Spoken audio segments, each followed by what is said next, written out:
Hello, folks.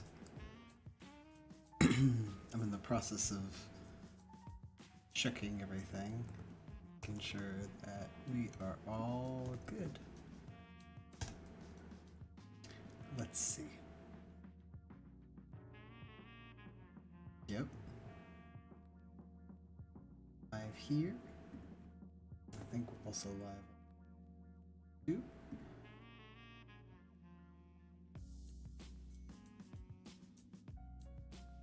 Yep.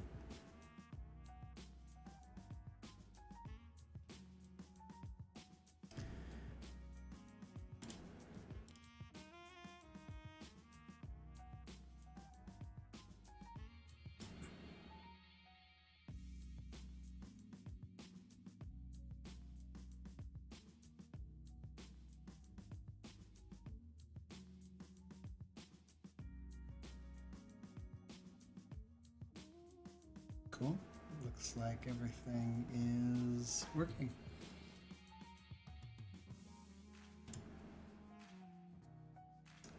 Hopefully the chat will get to work for me here. Alright, great. Thank you everybody for joining us. I thought I would just stay here and welcome people in while we were coming in. So let me also quick on the Discord here. I'm working on my podcasting voice, if you can't tell.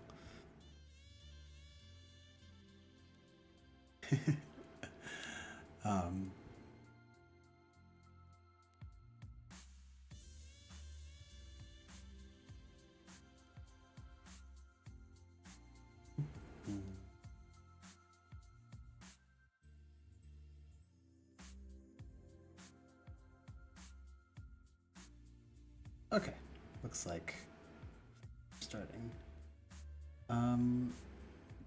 Okay, so I am gonna start. So tonight, what we're gonna be working on, welcome everybody to the stream. We're just gonna be hanging out and also working on like games and art and stuff together. I have a couple of topics I'll probably like bounce around, talk about some games that I'm currently working on. And the game that we left off on last time that we talked was this game on censorship, so I want to kind of run through it a little bit and do the finishing touches, like polish on it. It probably has some more to go in terms of polish. And I also realized as I was introducing it to people on the stream last time that I feel like getting a little bit more clear on the way in which we talk about like censorship and verification is kind of critical to the message of this game. So I want to kind of workshop that out a little bit on stream. So hopefully you don't take this out of context, but you know, everything is out of context nowadays, so we will just sort of work with that. The other thing that I wanted to share is that last week, so last weekend, weekends ago, oh goodness, it really was about a week ago. So last weekend was not this weekend, but the weekend before that was CitrusCon, and I had the opportunity to participate as a volunteer, and it was great. I had a fun time. This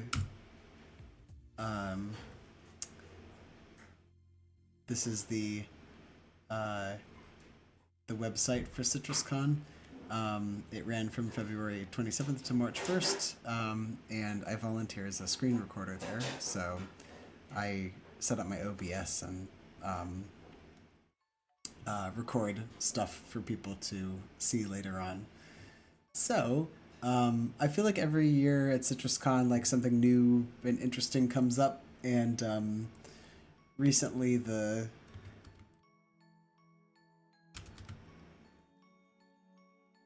Let me see if I can find it. Slash pages, yeah. So this was shared at CitrusCon, and I thought this was really cool, which is that it's just some common pages that you can add to your personal website. So inevitably, during CitrusCon, when I'm up in the middle of the night, I tend to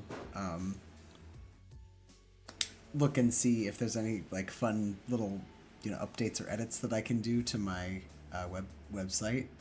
And so I was looking through here, and I thought that concerts was really cool. So a list of concerts that you've been to, and for those who know me, I am really into music, so I started listing all the concerts that I've been to.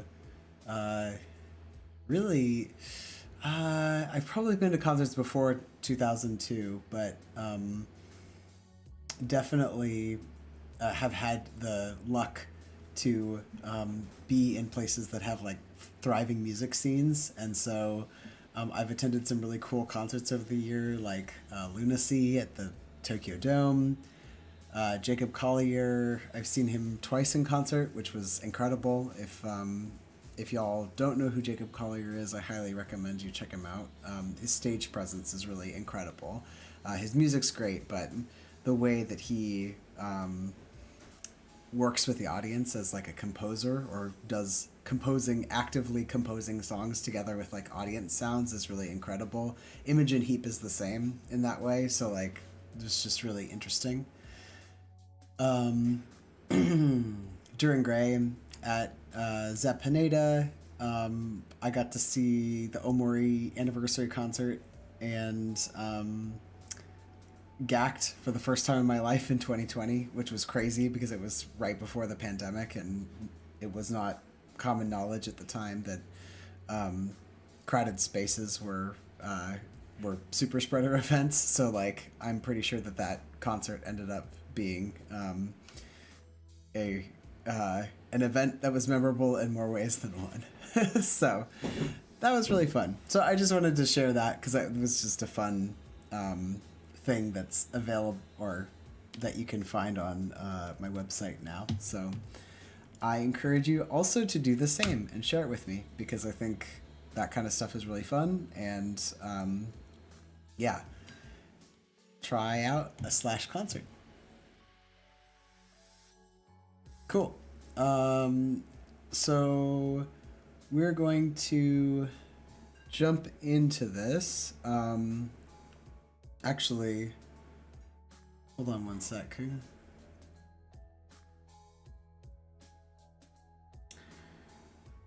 One of the things that I wanted to talk about was a game that I am working on right now, but it is also one that I need to... It's all on my phone, so I would need to export it to the PC, which I'm doing right now. So we're doing a bit of a turducken stream today, which is that I'm currently working on my Mac, and I'm streaming on my Windows. And so you are going to see me calling in to do some game dev on my laptop, which is positioned right over here. And you'll get to see that. All right. Looking right now.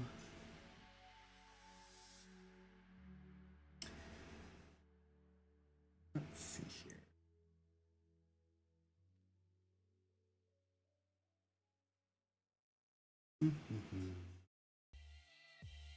Ah, here we go.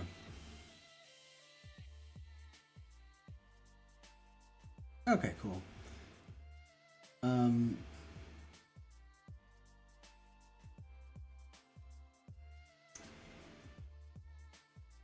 Let me take a brief moment and change my screen sharing to...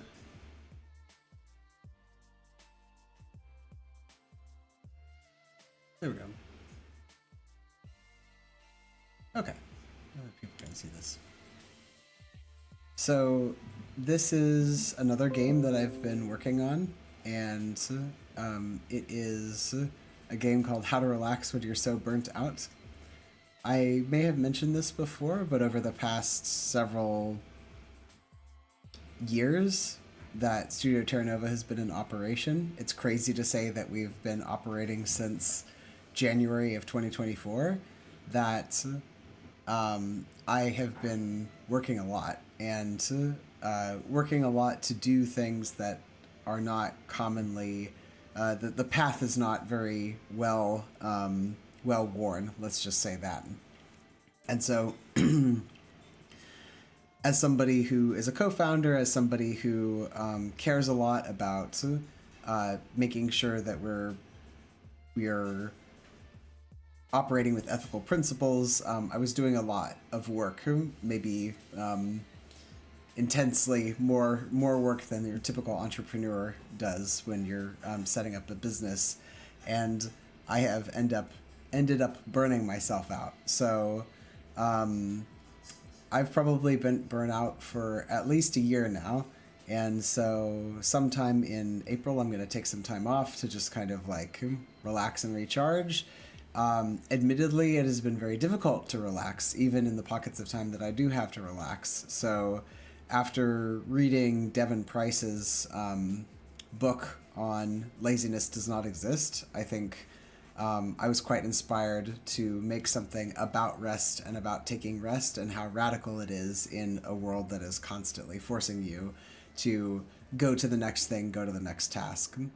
So How to Relax When You're So Burnt Out, we're estimating is going to come out in May, I think. So feel free to check it out when you have the time. But it's going to be like a fun interactive adventure, like a little zine interactive adventure. Cool. All right. Let me switch back on to the current project that we're working on.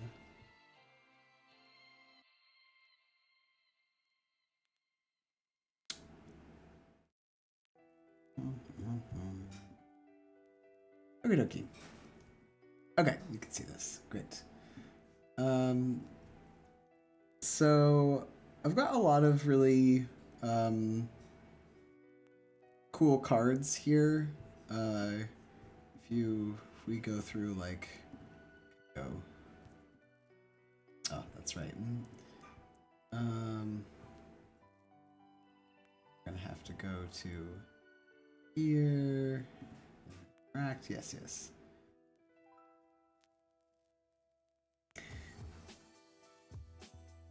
So one of the things that I wanted to kind of like adjust a little bit is that the work, this piece, or like this art piece, this game, is about censorship and how it is claiming to protect children, but is actually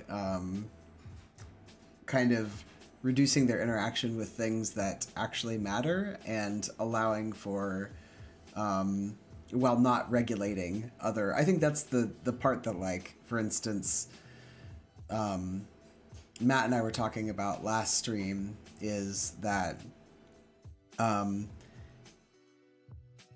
being anti-age verification, it's not that I'm anti-age verification, but it's more along the lines that I look at the discrepancy or the scrutiny with which queer works or nude artworks are being looked at from a family-friendly lens, and then looking at other situations in which children's spaces online are being very poorly regulated, and wonder to myself, why is it that we choose to have this kind of like discrepancy between the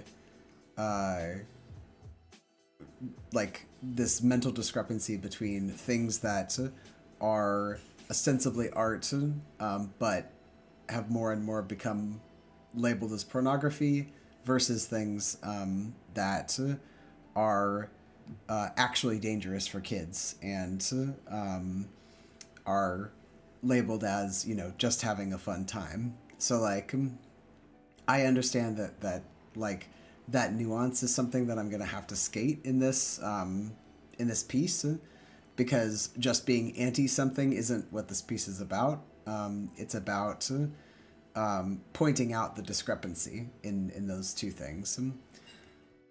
So when I started making family friendly online art museum, or FOAM for short, it was born out of just like frustration at the entire experience of putting art online and then having it be taken down. So for instance, on my Tumblr, I was posting gesture drawings and nude figure drawings, and these got flagged by Tumblr's age restriction guidelines as something that shouldn't be shown. And yet, when I log on to say, I mean, I could even say this the same about like Tumblr as well. I think there are so many platforms out there that are totally okay with showing kids violence or hyper violence. It feels like everywhere in kids.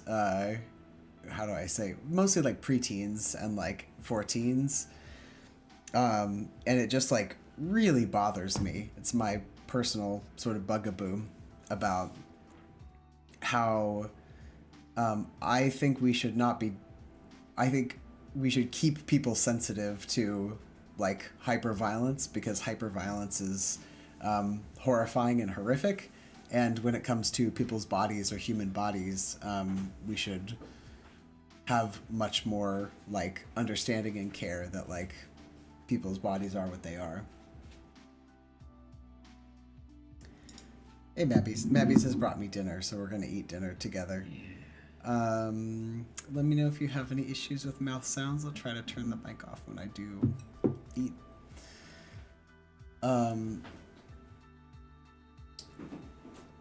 So thematically, oh, okay. Right, I'm trying to click on my on the Windows computer when I should be clicking on the Mac. Oh my god. Okay, so the way that I wanted to do this is I have like different art pieces, and this area of the gallery represents sort of like nudity as allegory, nudity as fertility, or nudity as sort of naked as the day we were born and the day we die. So this is about resurrection and rebirth, and you can click for more info. And then if we move on to this gallery, we have different censored artworks. These are more around like the naked truth, or like metaphor, I suppose. So like metaphor of truth, the naked truth being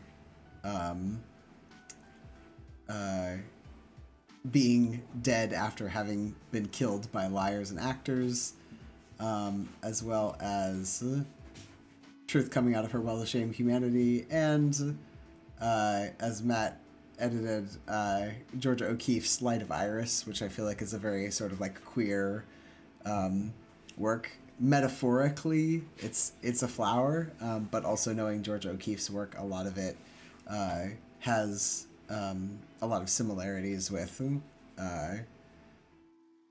women's parts. Female anatomy. Yes, there we go. Yes. So depending on how you look at it, it can be seen as something that is like not safe for kids versus, you know, what its artistic intent was.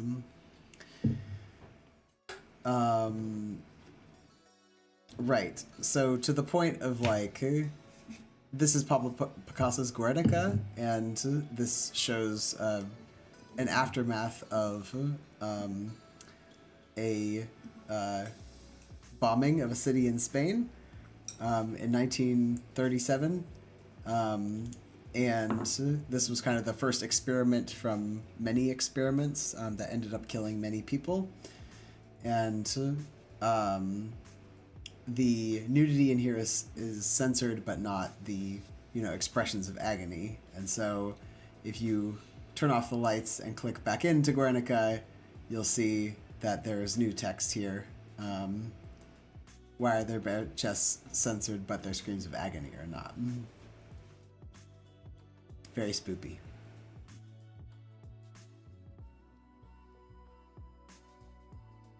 We're gonna enter this with caution.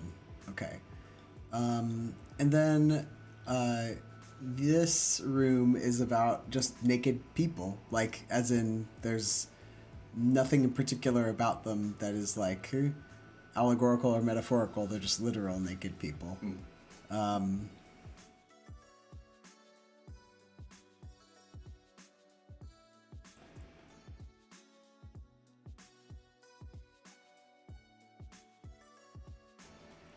So a question I have for you, Mabbies, is that do you think I'm being too high concept with this game? Do you think I need to be a little bit more like intense with the metaphors, just like looking over it?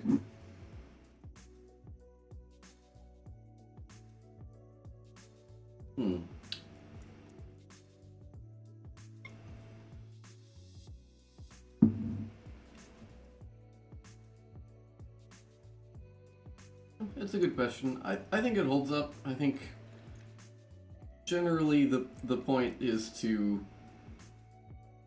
raise questions about what is considered harmful to minors and why. And I think this is a pretty good breakdown of things that, at least according to modern internet sensibilities, are considered harmful to minors, but probably shouldn't be. Yeah. So we're gonna go into the adults area. If you're less than 18 years old, you're denied access. Please enjoy the works. I am gonna have an extra thing that says like sign the guest book, because like basically if you at this point, if you say that you're under 18, that's it, yeah, I was gonna say another. Oh no. We're gonna get to this part, but one thing I wanted to kind of like point out is that there is a section here about using toilets and like which toilets you choose. And, it really doesn't matter which one you choose because you have to scan your government ID to use it, and so you just don't.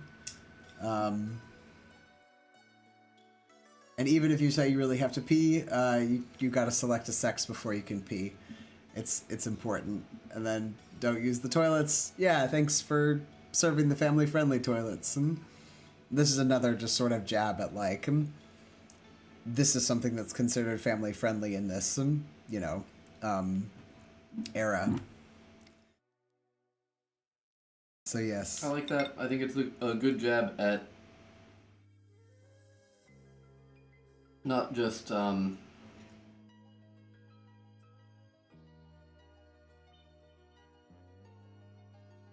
preconceptions and misconceptions about gender, but also about the role of bureaucracy. Things like scan your government ID to do this, give things an air of being very official, but it's not actually the case that your government ID is any more accurate about you than you could tell somebody. Right. Okay, now let's move over to the FART. The family-friendly age reassurance test, also known as the FART. So I got this idea. This game genre is horror for me. Yeah, no doubt. Yeah. The purpose of the game is to instill a sort of sense of unease and, kind of wondering like this is like scary and otherwise like unsettling. Yeah, definitely unsettling was the vibe that I was going for. So, I like this is kind of before my time, and before Matt's time, and before most of like our like players' time, but the in the 90s, I want to say, there was a game made for people who were my parents' age, so now in their like 70s or so, and I guess our parents' age, known as Leisure Suit Larry. And Leisure Suit Larry's age verification was asking people a bunch of questions that like only boomers would know, and it has like held up surprisingly poorly because like you know Matt and I are definitely over 18, and like we can't answer some of these questions in the and they're like really really dumb questions. It's Can like I tell you what Walter Mondale's campaign slogan was? I sure can't. yeah, or like what O.J. Simpson was on trial for, or like whatever, and it's like that kind of stuff happened when we were like children, and so like it's just a very poor way of verifying age, and I thought this is perfect for this game. I hope this game becomes like completely out of date, and like people won't be able to go through this family friendly age reassurance test. That's my hope anyway. Yeah. So I'm not going to give you the answer. Why would I give you the answer? That's ridiculous. Certainly not. Though we are going to have to like link this. Hold on, don't look. Oh no, it was not it. So every time that you come, you have to re-verify. Like, I want to make this as frustrating as possible. So like, anytime that you get a question wrong, Do you have to start over the you have to beginning? start Of course over you from do. the beginning of the. Yep. So I'm just gonna check these widgets real quick. Make sure I'm. Okay. Okay, cool. So if we go to This the fart is dual duty as both age verification and also American verification. so, but like that's the It's got a cultural bias to it. it totally is. On purpose. Well, I was actually wondering, like, like Leadership Larry is also the same way too. Like it's like American celebrities or whatever. Yep. All right, hold on a sec.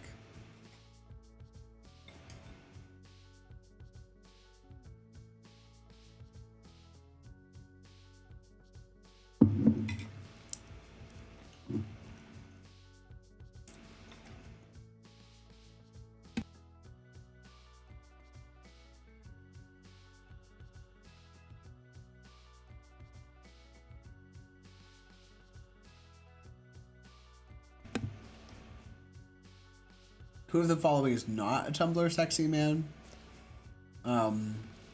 Important questions.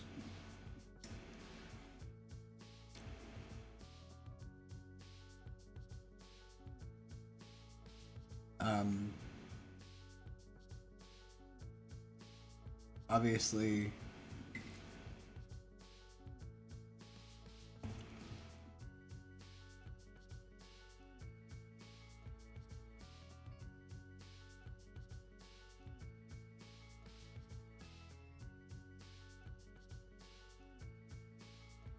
Perfect.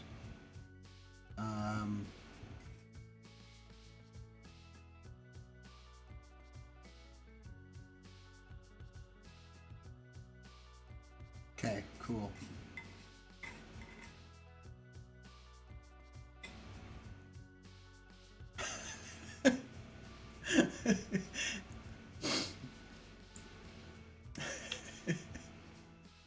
What do you think, Mabbies? Amazing. Is it to go back in time? It is definitely to go back in time. Yeah. Yeah. Mm-hmm.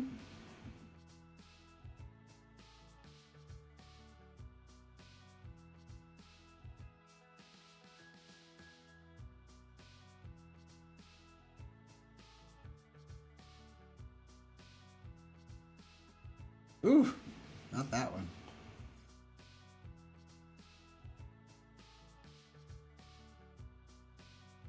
How long should we make this? How horrible should we make this?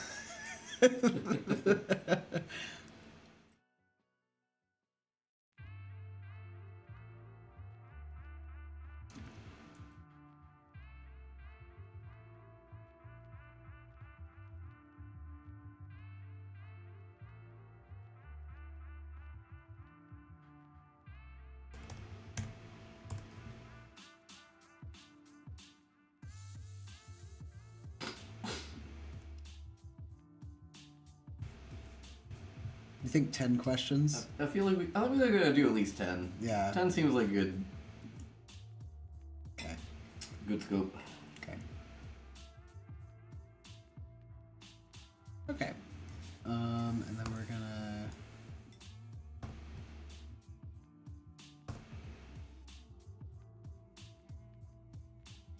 Select. And...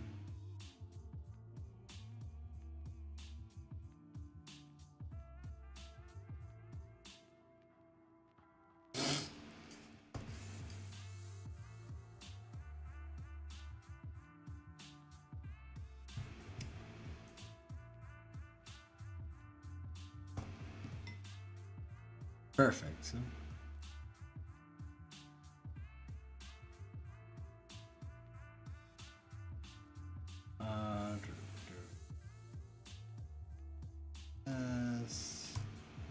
Cool.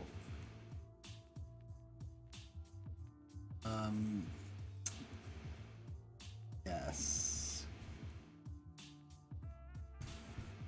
So not to worry if you were worried that I had run out of awful questions to ask people. I was not worried at all. Yeah, good, because I've been preparing for this.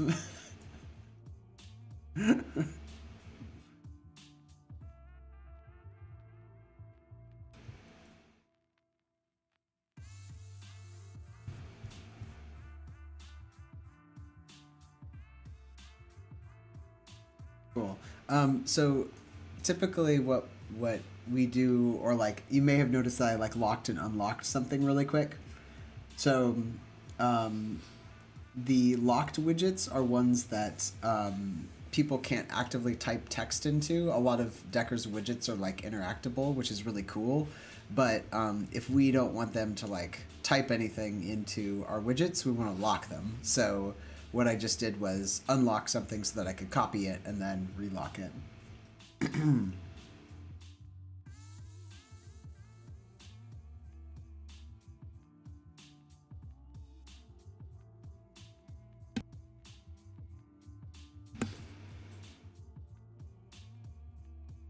Okay.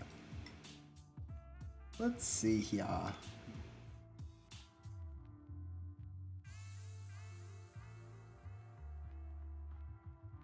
Going into... Okay, I have some questions. CJ's got questions. What do you got? Should we do the drink screwdriver contains? A good one. Or who is the target of blank sucks oranges campaign? I like that one. Yeah. Yeah. That's gonna get a couple of people who are not very well versed with 1980s queer history. Sure.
I don't know how to say this. Next one is for the queers out there.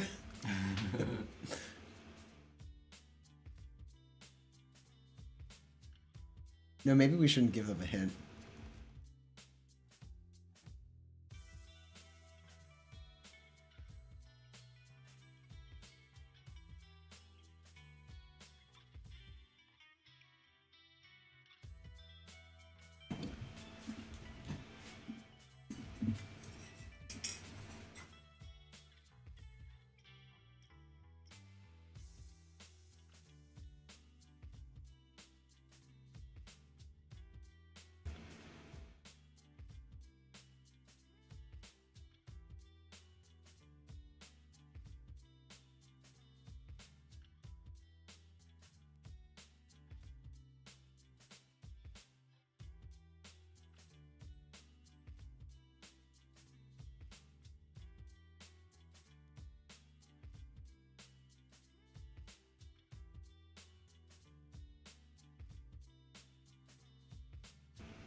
Ooh, okay.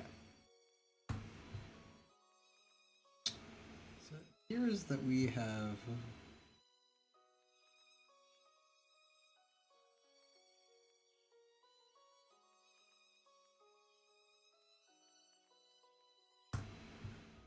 That worked.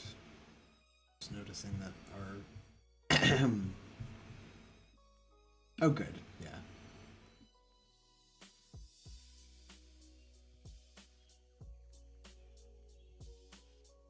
Alrighty.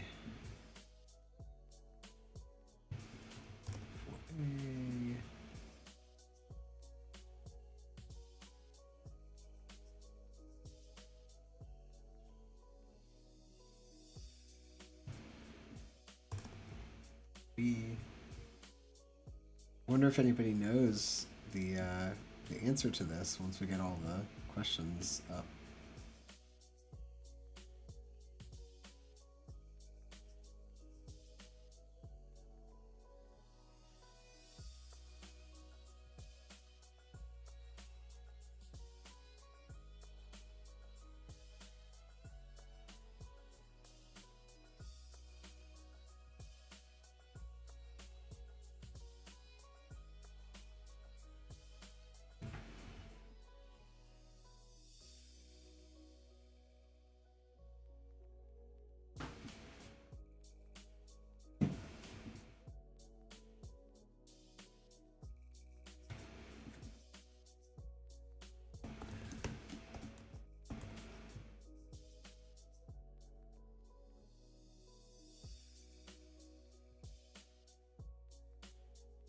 I'm probably not going to do any illustrations here. I'm just going to keep.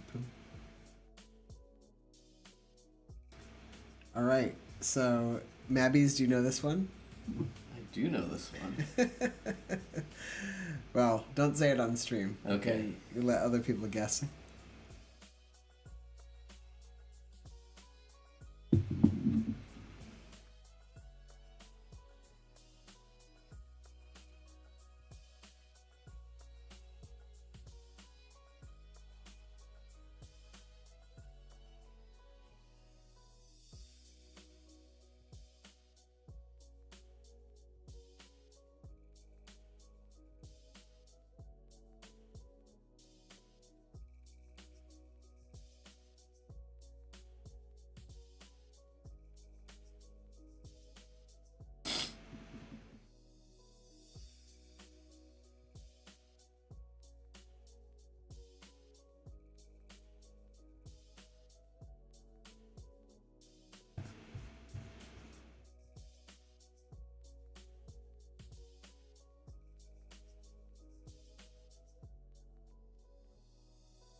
duplicate.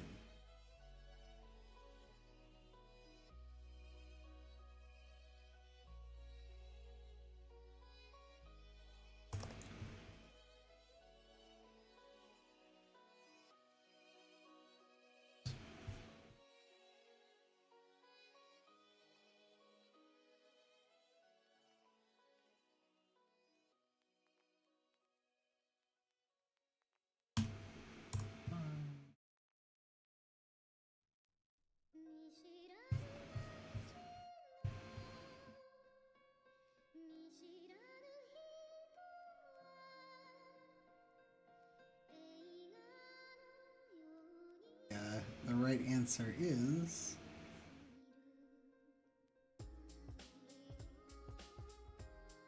I won't say it out loud on stream. You just have to guess it based on what my pick was.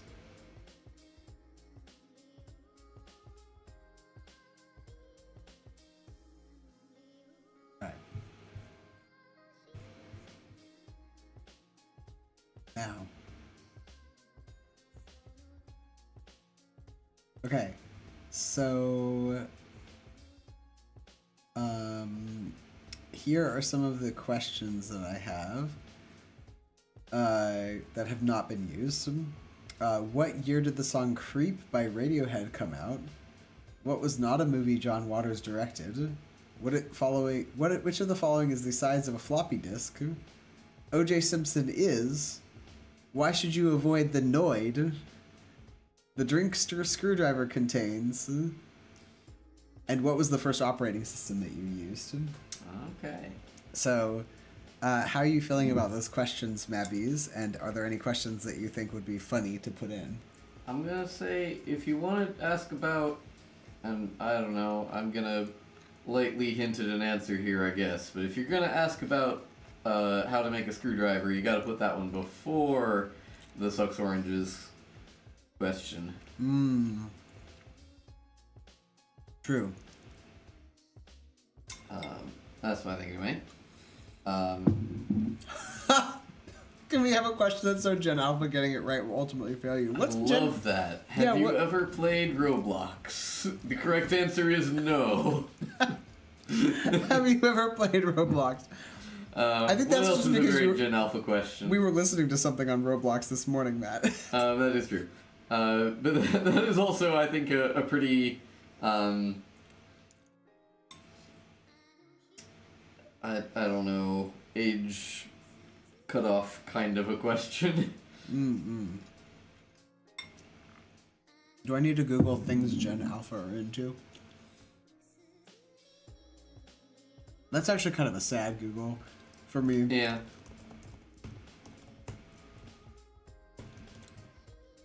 Just because I imagine that it's gonna be like whatever marketers think. True. Yeah, it's totally like Vogue.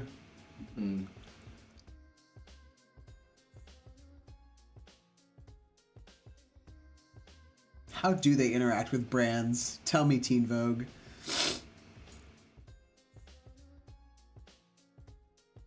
Oh. I hope the children are gonna be okay. Like, honestly. I don't worry too much about Gen Z. I mean, I worry about them, like, in their anxiety, but they got their heads screwed on straight, I think. Yeah.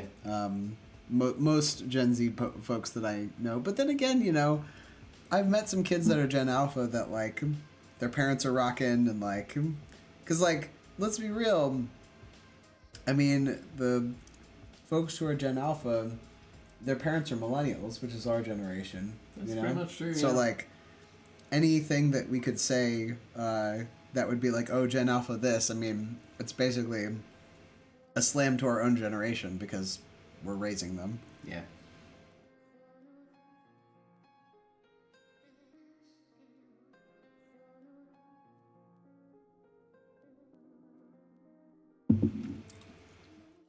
For what it's worth, I want to fail anybody that says their favorite color is beige, and that includes millennials.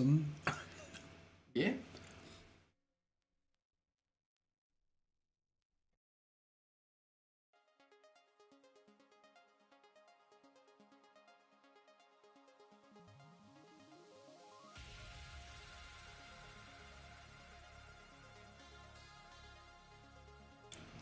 I do think it's going to be like, how many hours a day do you play Roblox?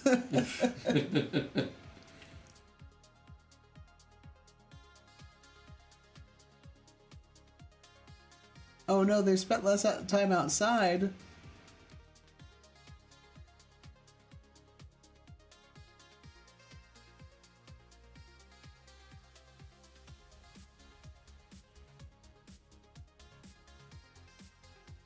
What if the question is, pick a funny number and you can pick 420 or 69 or 67? That's pretty good, actually. Yep. We'll go ahead and say that's it. Pick a number that you find funny.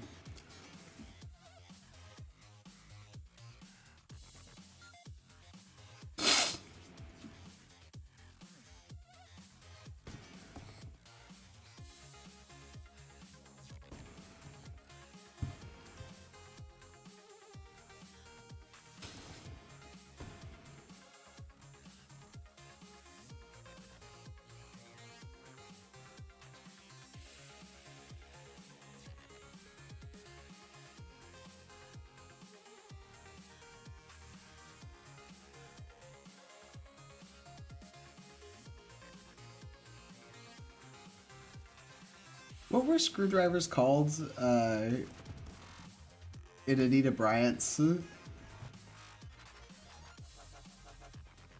era? I was gonna say, like, it was made with apple juice, right?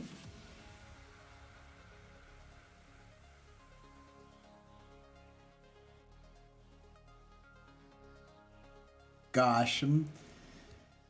On October 14th, 1977, during a televised appearance in Des Moines, Iowa, she repeatedly said she loves homosexuals but hates their sin. During this appearance, Anita Bryant became one of the first people to be publicly pied as a part of a political protest. She had a pie thrown at her by Tom L. Higgins. It's a great tradition. I think we should bring it back. I think somebody threw a soup can at some like turfs. Do you remember that? They freaked out about it. I don't, but good choice.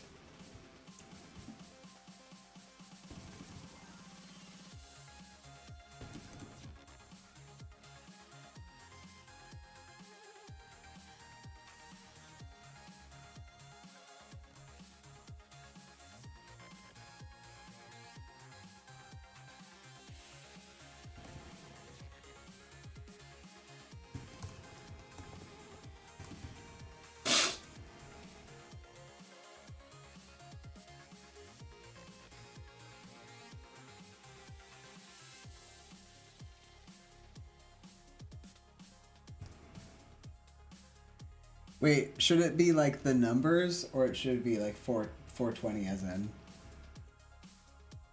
I'd probably write it out in digits. But like you have it, yeah.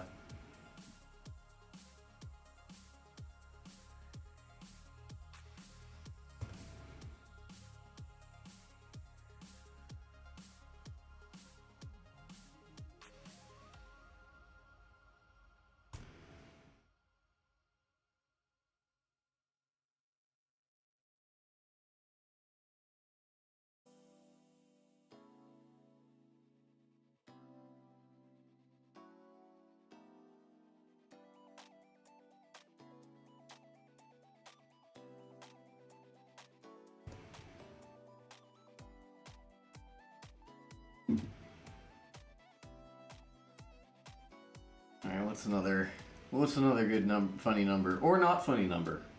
Either one's good.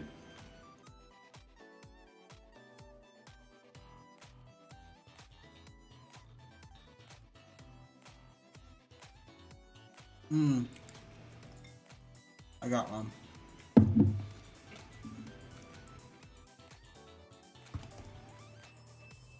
There we go.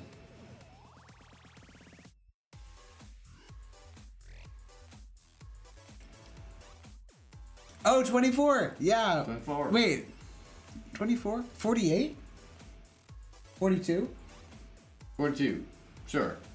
Oh, 24 is a SpongeBob reference? Oh, Alright, please tell alright. me more. I'm very curious.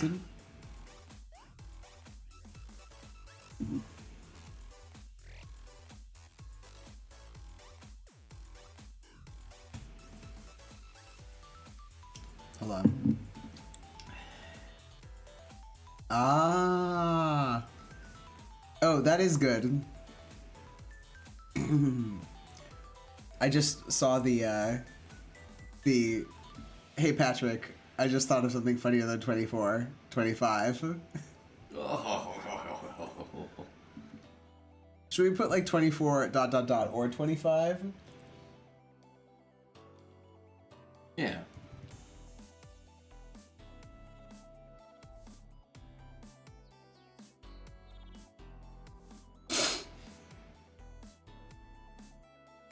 Yes, perfect.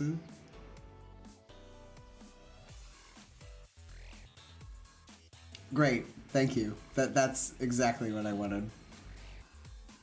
Okay.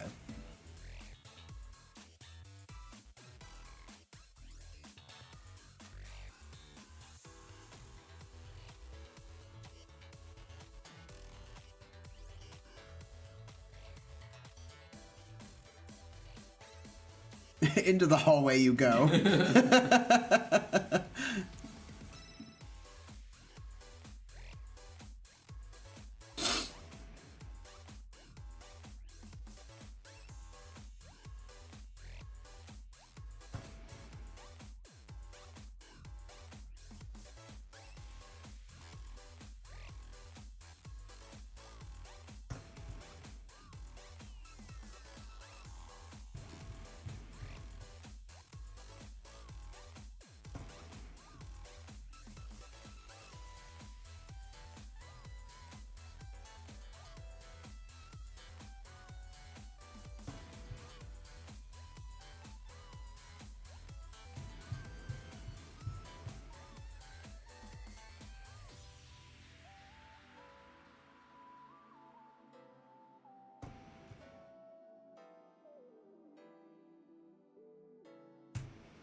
Oh, beans? Okay.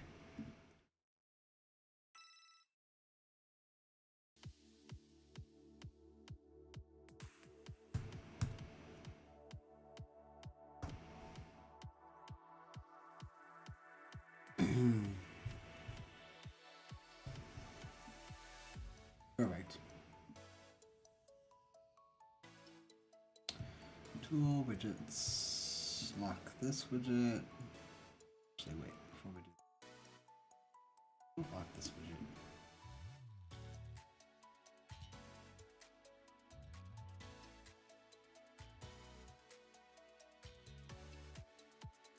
I feel like I'm going really fast right now because I've been messing around in this for like a really long time. Yep.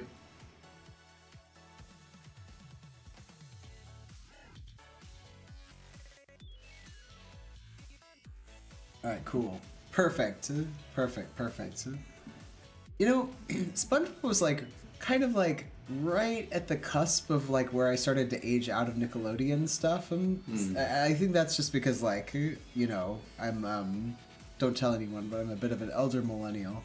And so like I never got on to like SpongeBob, but I feel like had I been like literally like a year or 2 years younger, I probably would have been really into SpongeBob. Cuz like SpongeBob is kind of the like I was a big fan of Ren and Stimpy, and I feel like SpongeBob was Ren and Stimpy without the malice. You know what I mean? Yeah. Because like Ren and Stimpy got pretty dark, and I feel like SpongeBob. Well, I mean, I guess SpongeBob also got kind of dark too. But like, I feel like a lot of the close-up shots that like the gross close-up shots that were like. By the way, those started with Robert Crumb, and then like, you know, made its way into Ren and Stimpy, but like the full facial shots were like there's like gross pimples or pus or something like that on the character's face when they're like sweating or something. That was that was initially a famous cartoonist that did that, and then it got ported into like the animation of the 1990s and early aughts.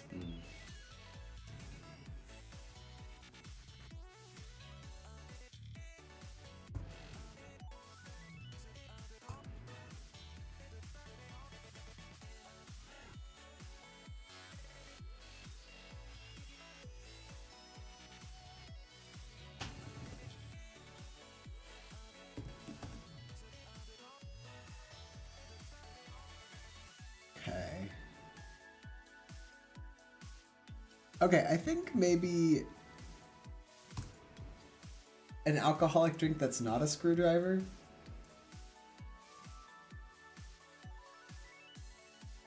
All right. What do you think?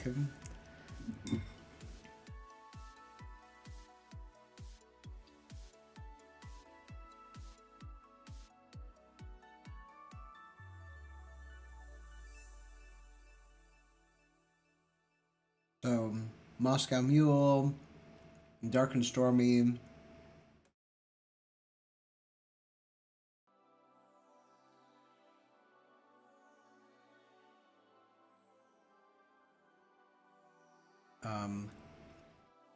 Fuzzy Navel. Sex on the Beach. Long Island Iced Tea. Though, admittedly, that's kind of... That one's giving away at least one of the ingredients, isn't it? Right, but White Russian?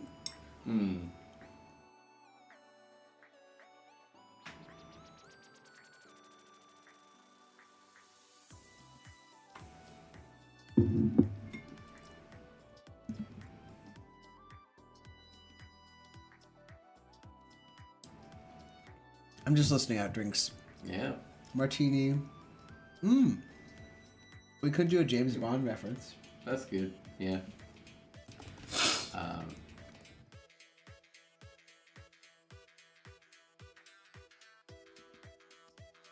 was gonna say, I don't drink a lot of cocktails and probably wouldn't know most of those, actually. Oh, really? Yeah. Yeah.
Yeah, a lot of people might not know what neat is, but I guess I grew up in a family that knows that kind of stuff.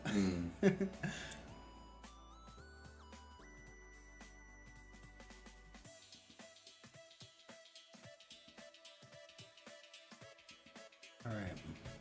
I'll be honest, and you'll have to correct me on this if I'm wrong. I didn't realize you could order a gin and tonic neat. I thought you could order gin neat, and the tonic part meant that it wasn't neat. That's right. Okay. Otherwise, There you go. Otherwise they're really going to...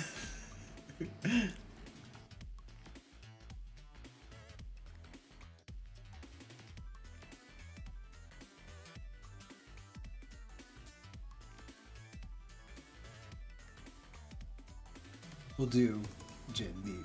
Just to make sure that we...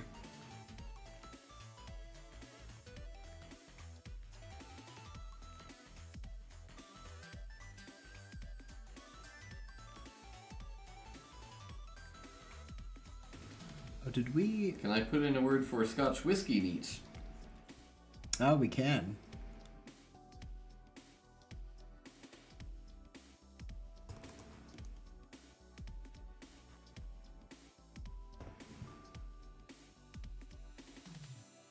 Let's see.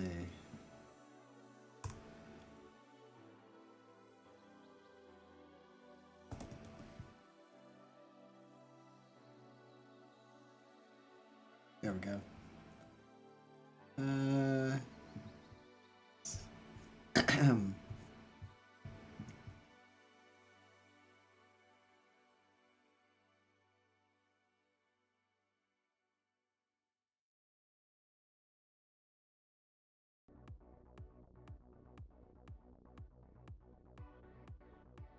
One of the difficulties of Decker is that if you change the card, it'll go to the wrong.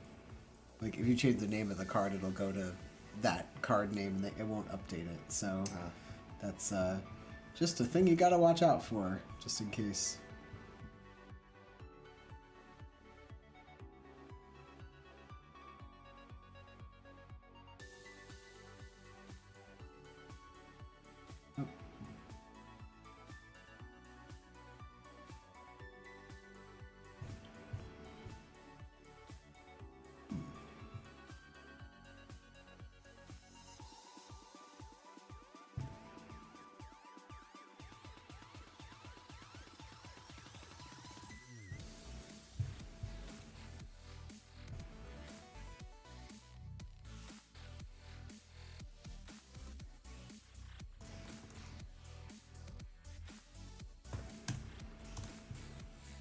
Okay, cool.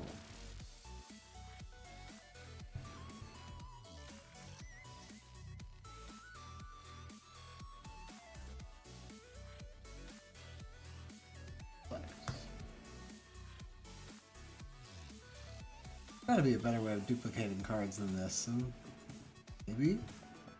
I'm not sure.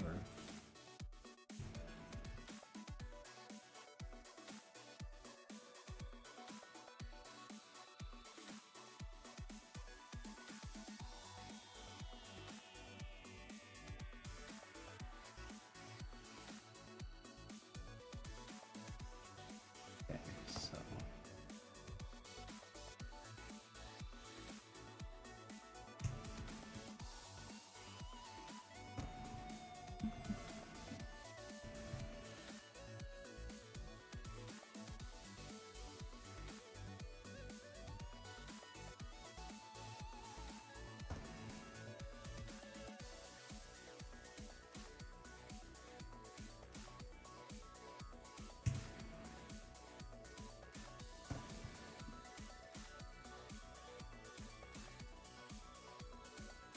perfect. Now.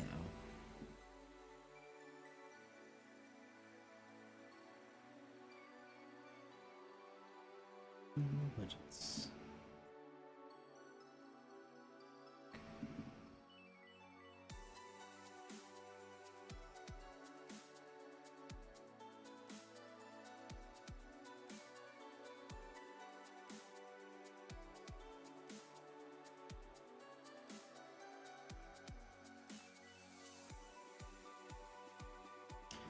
Great.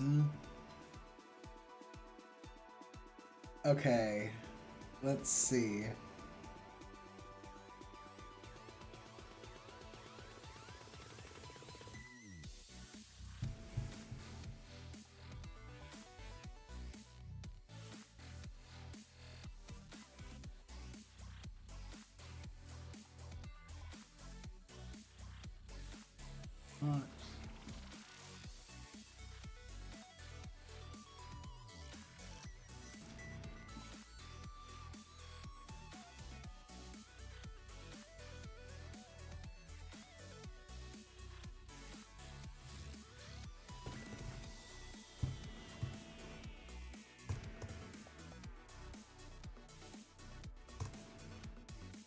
Okay, going back to my questions lists.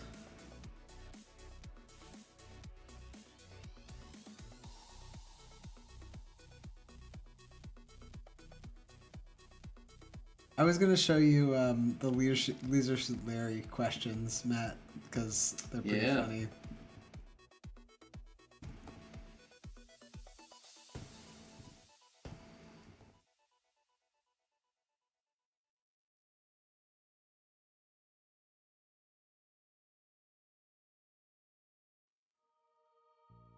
VCR stands for.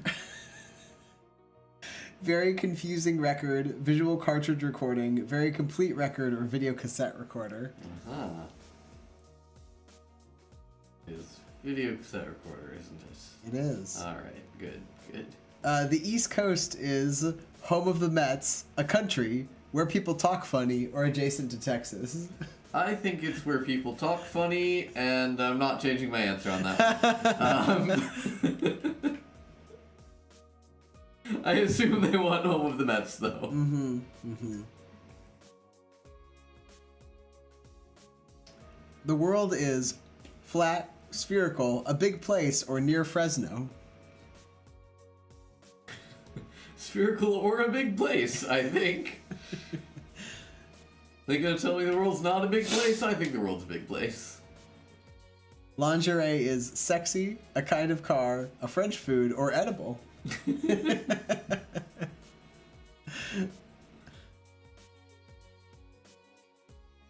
Oh, I love this. Paul, John, Ringo, and Fred, George, Harry, or me. Me! And me!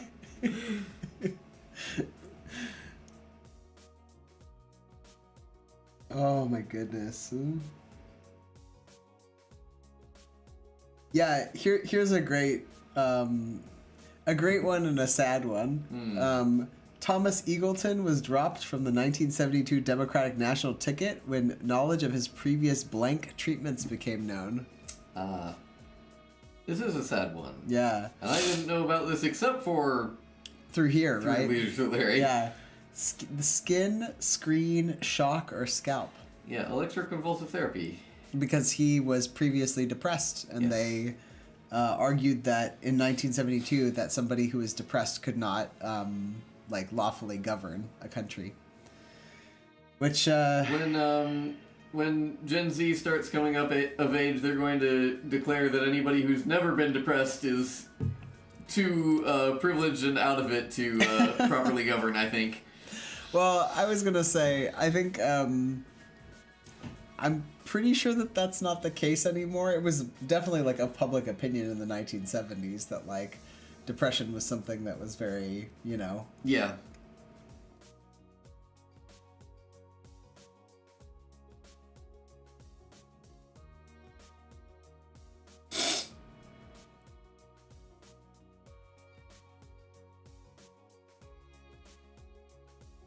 Detente is prohibited by law in 41 states, a feminine hygiene spray, the masculine form of détente, or a policy to replace war. Policy to replace war. I like those answers. That's very silly. Yeah. Are there any ones that are,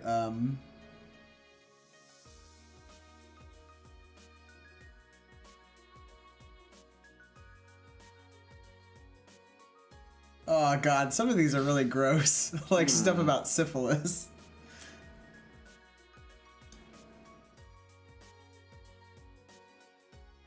This is good. Ralph Boysen invented the boysenberry. Fins on 50s cars, bell-bottom jeans, or the jukebox.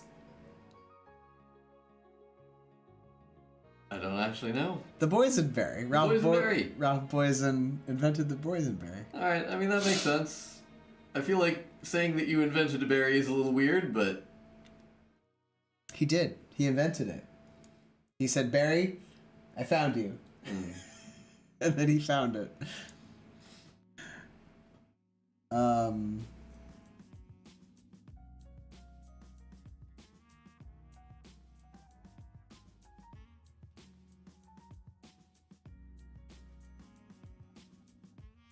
Oh, okay, this is good.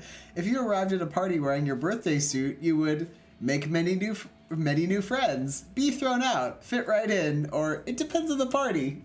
It does depend on the party.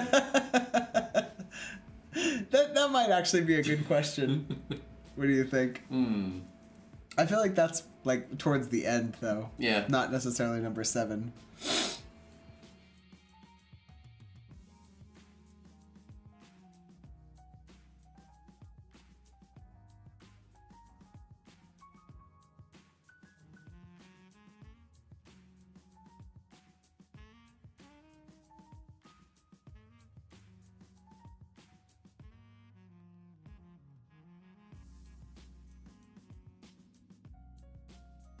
Oh god, some of these are super boomer things. Who was not in the movie Easy Rider? Peter Fonda, Dennis Hopper, Karen Black, or Karen Carpenter? Yeah, I haven't seen that movie. Me neither. Karen Carpenter, apparently. Hmm.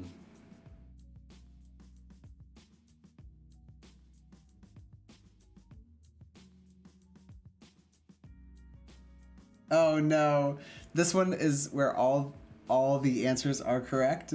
How many programmers does it take to screw in a light bulb? And the first answer is none. It's a hardware problem. Another is none. Programmers can't fit in light bulbs. Another is 100. 1 to hold the bulb and 99 to debug the house. And the last one is none so far, but they'll get to it real soon. Those are all great answers.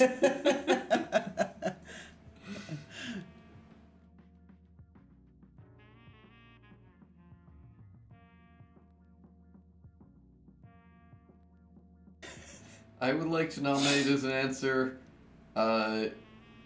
twice as many as you currently have. Yep. A hard disk is A, better than a floppy, B, embarrassing to have at the office, C, a state-of-the-art frisbee, or D, what happens when you leave your floppy out in the sun too long.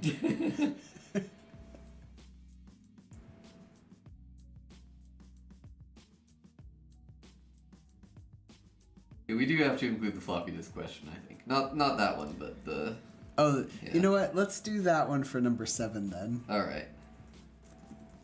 I believe it's which is the following sides of a floppy disk.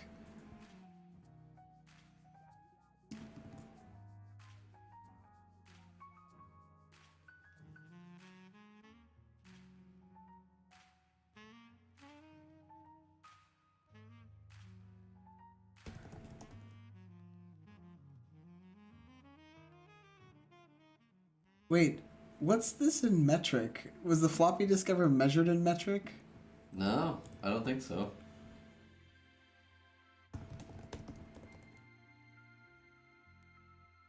I mean, you could include a metric answer, but...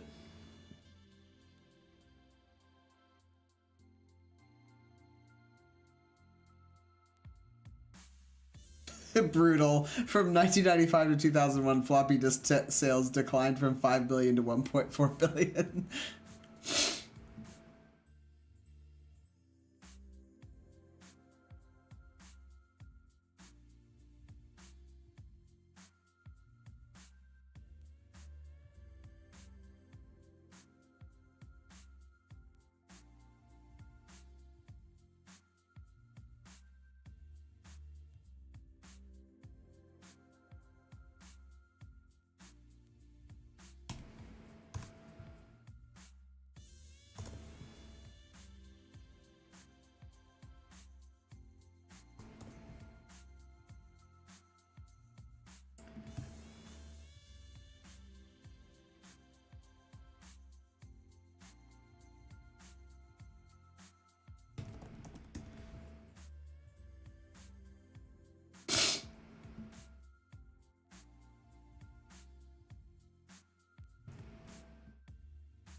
Check all these answers, make sure that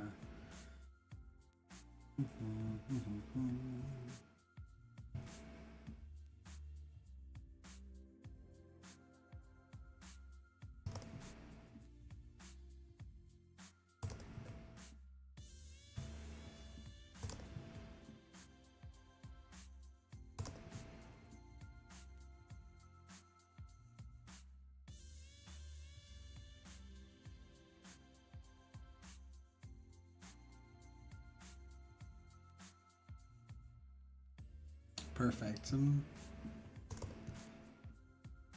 I knew this was a good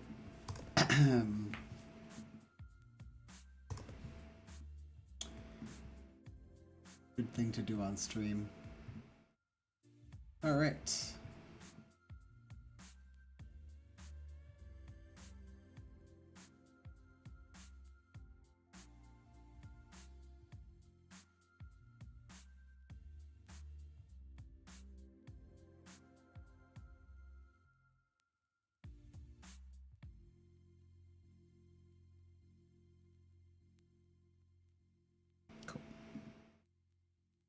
Just checking my.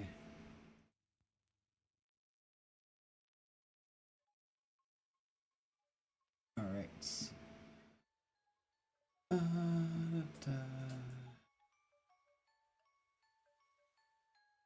Perfect.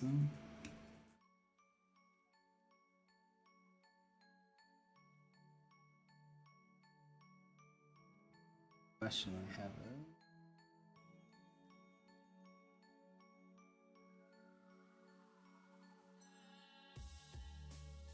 Oh.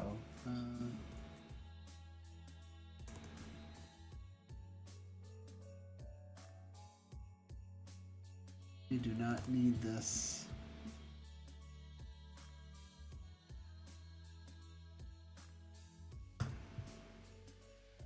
This was going to be the intro, but I used it for other things. Okay.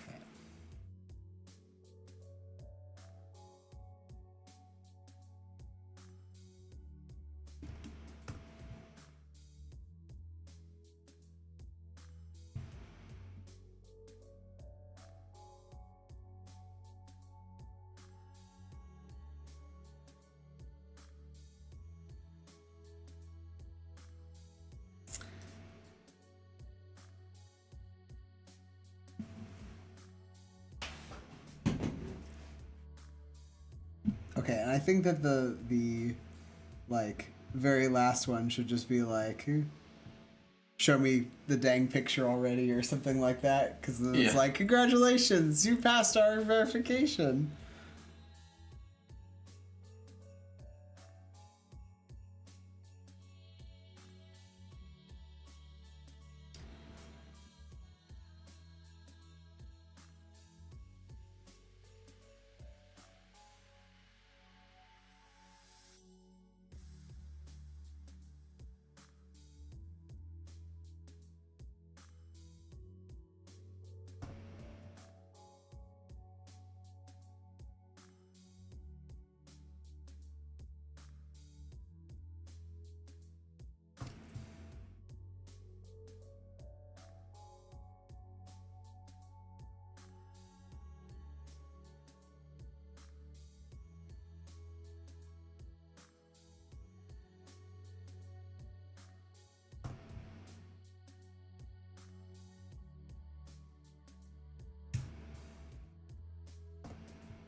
template for each one.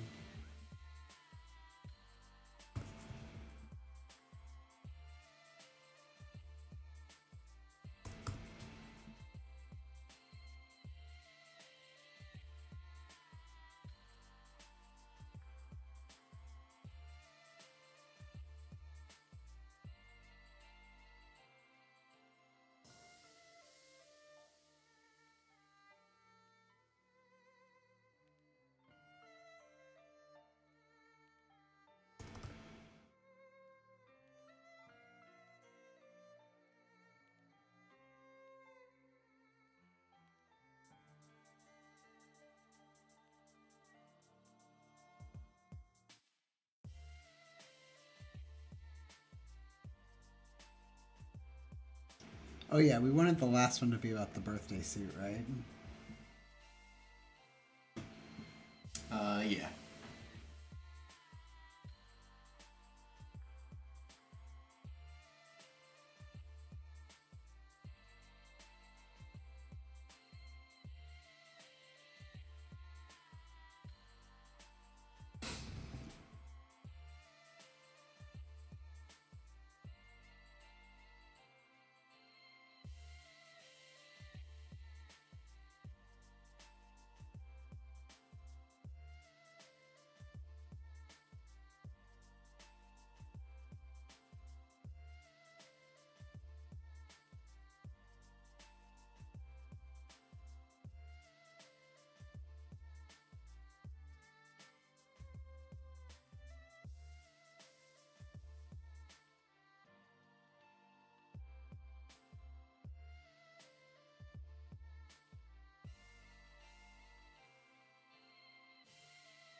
Perfect. All right, we have two more.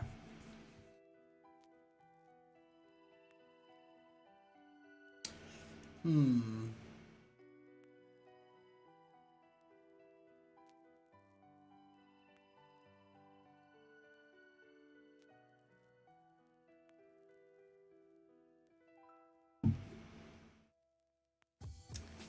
Two more.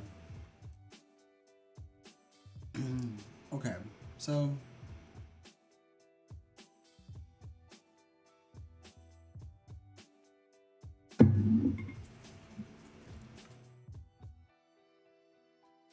take a look at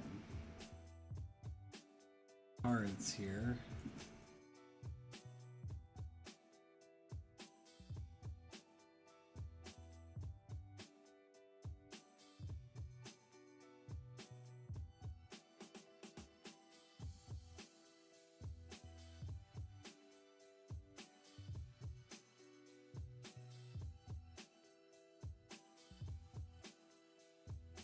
Oh, that's wrong. Oh.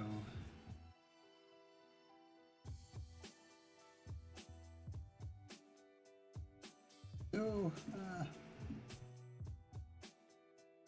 Not put it in interact mode. It has to be in widget mode.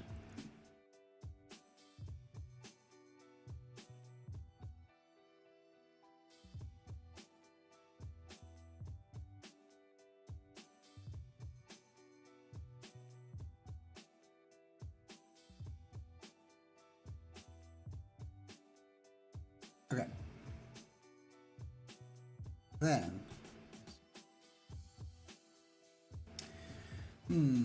what are some other things, Matt, that maybe people who are slightly younger than us, like, I don't want to over-rotate on older stuff, you know? Mm-hmm.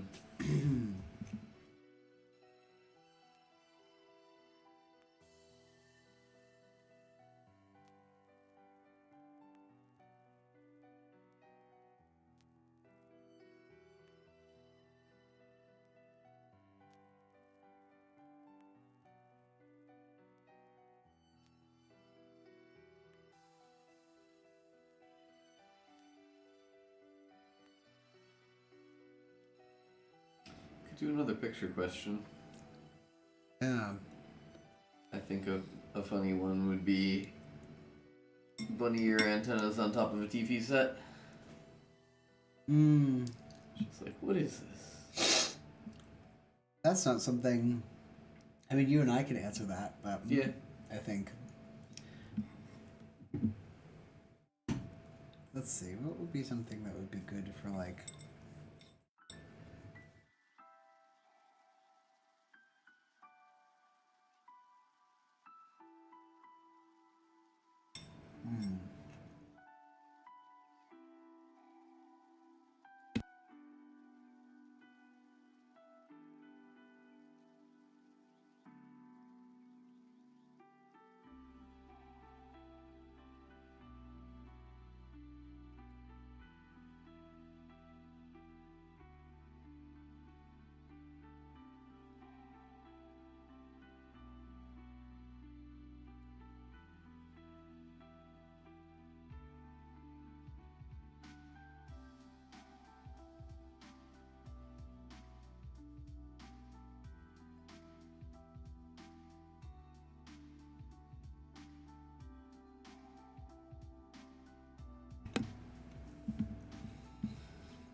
I was gonna say, like, a Pokemon question is probably not appropriate because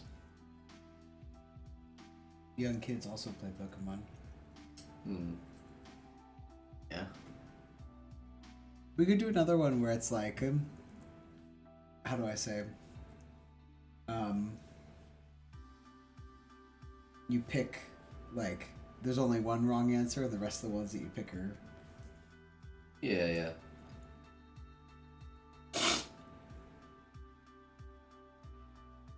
I guess,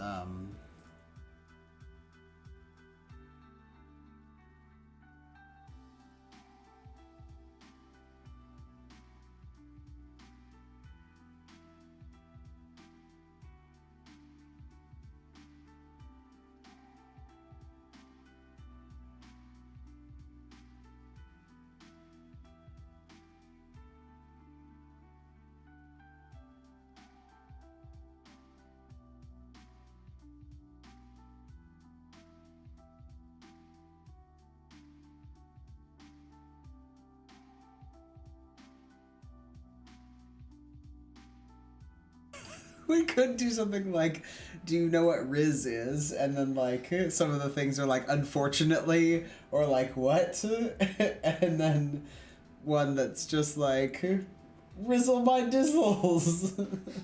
I don't know how to do God.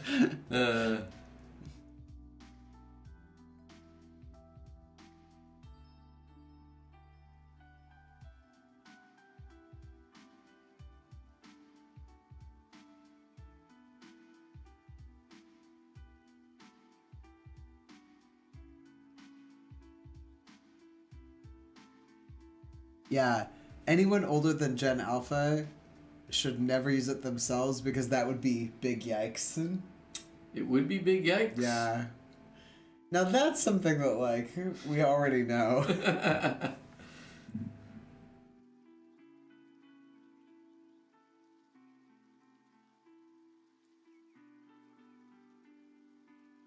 Man, this really bums me out to see, like, they're talking about, this is like a marketing website talking about Gen Alpha, saying like Gen Alpha is the most culturally diverse generation yet, and then the like comment below is like, we can't generalize too much here. Some countries such as Japan are still largely monocultural after all. And like that really bums me out because Japan is actually quite culturally diverse. It's just that like many Japanese people don't see that. There are people from Mongolia, there's people from Brazil, China, Korea, Thailand, Vietnam, Indonesia, Philippines, and it's like, it's all over in Japan, but yes.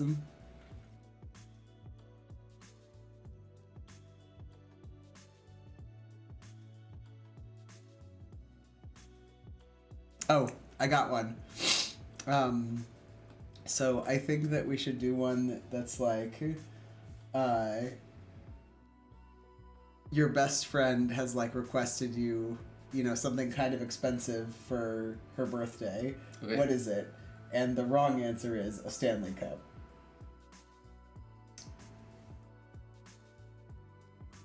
What do you think?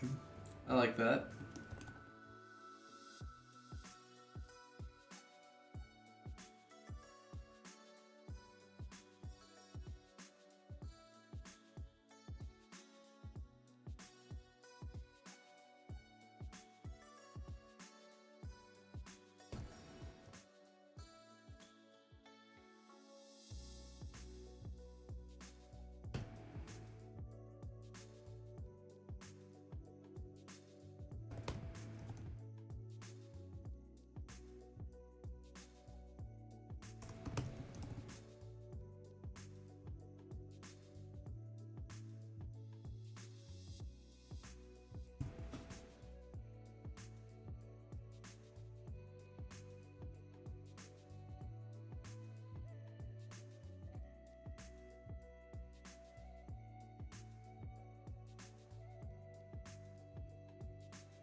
What else is expensive?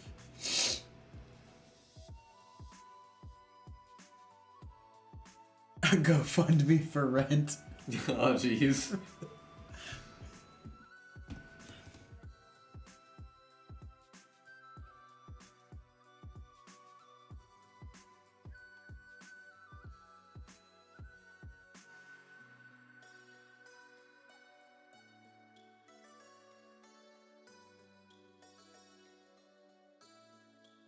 Hmm.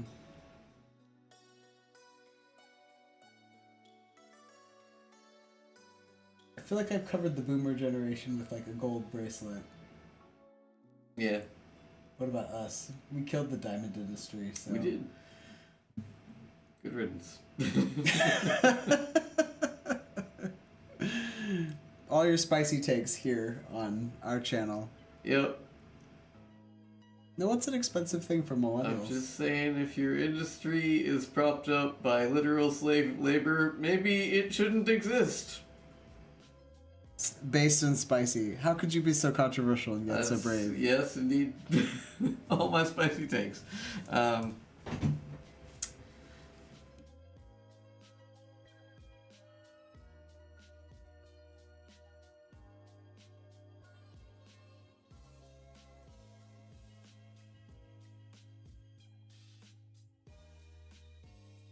Oh, what's like an expensive drink? Like an expensive whiskey?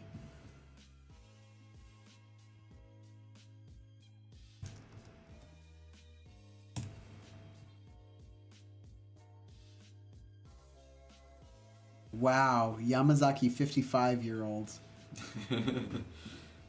Do you want to hear the world's most expensive whiskey? What do you got? Of course you do. Yeah.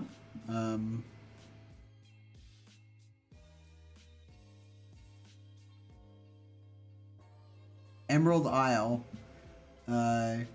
This is a 30-year-old triple distilled Irish single malt. It is among one of the rarest liquids on the planet. How much do you think it is, Matt? Per bottle? What's per what do bottle. we got? What's our Per bottle bottle. size here? This is how big the bottle is. That's how big the bottle is.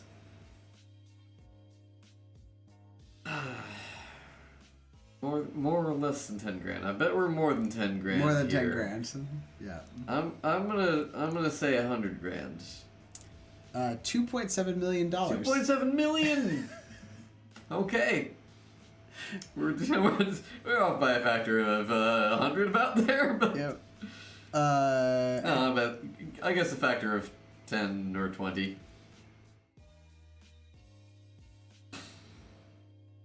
Wow, this is like really expensive, but nothing that would be like give me a birthday. Yeah. Hold on.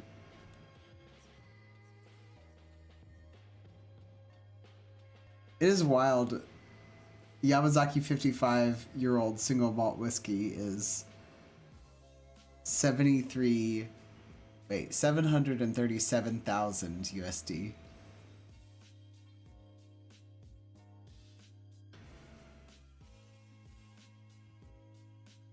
Like,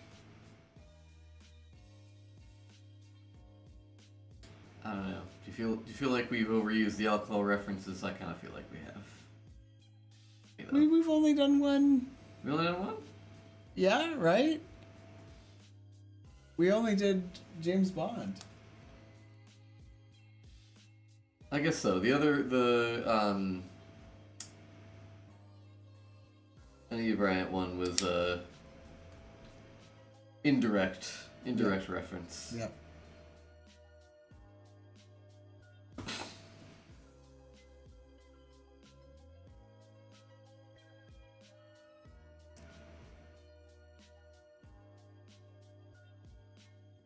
Octomore.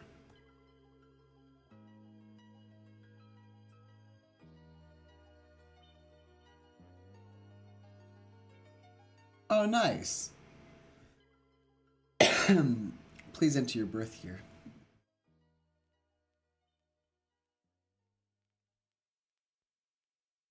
Octomore. It's 140 pounds.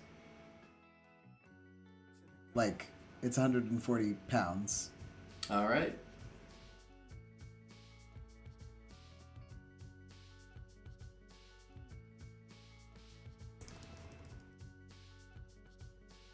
£140 British pounds sterling, do you mean?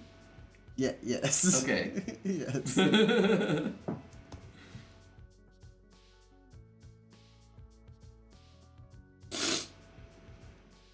Okay. This one leaves you in the hallway. Yes.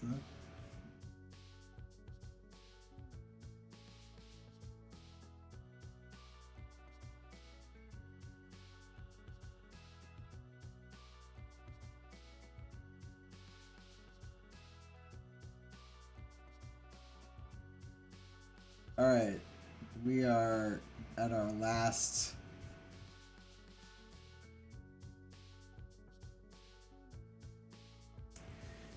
age verification question. Pulling up my notes.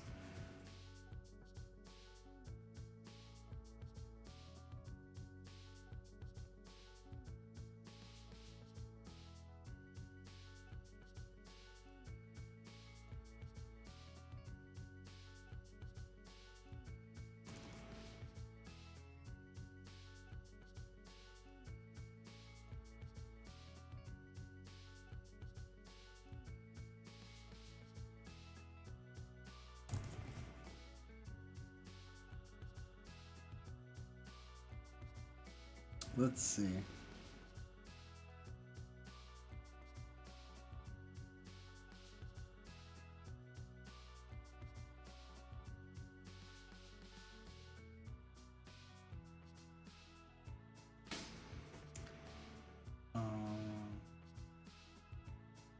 What was the last thing that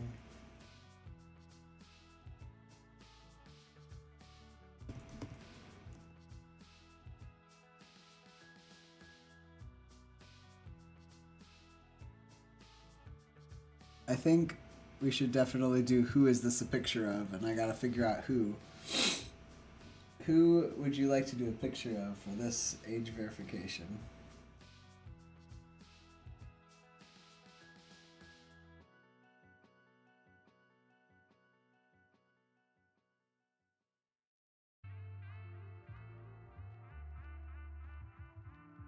Bill Clinton. Too recognizable. Too recognizable. We could do like some LGBTQ activists if we wanted to keep up the... I like it.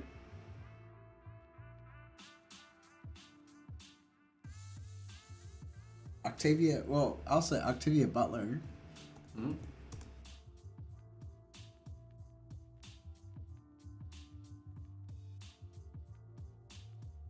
Or Bell Hooks.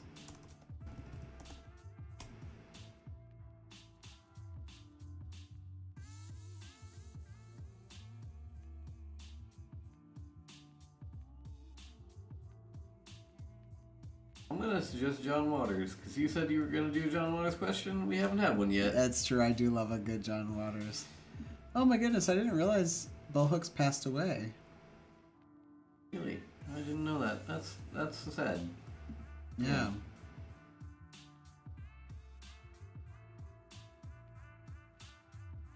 Wow. Her work served as the foundational modern idea of intersectionality. It's wild that, like, she was born in 1952 and, like, that her work was the, you know, intersectionality is so foundational to, like, modern ideas now, but, like, it's still such a new concept from a, like, you know, longevity perspective. Yeah. I say new as in, like, there were words for it and people were talking about it long before Bell Hooks was talking about it, but she was the one that codified it. I was gonna say, I usually see intersectionality as a concept attributed to Kimberly Crenshaw. Oh. But, you know, again, not to say that it's an entirely new idea.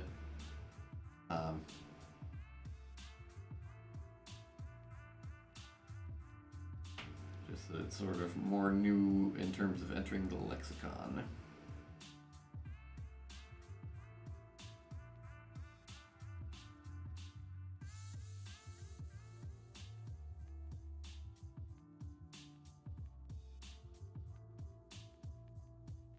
Interesting.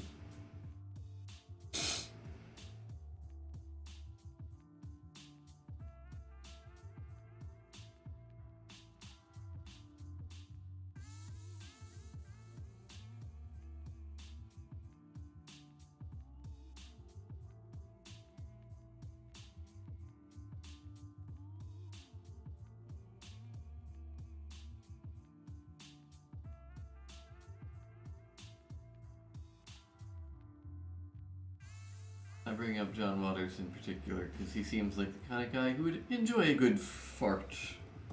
It's true. He's a little sicko. Yeah.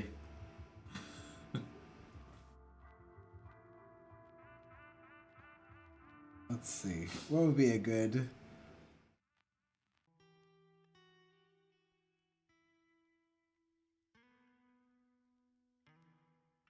truly queer icon?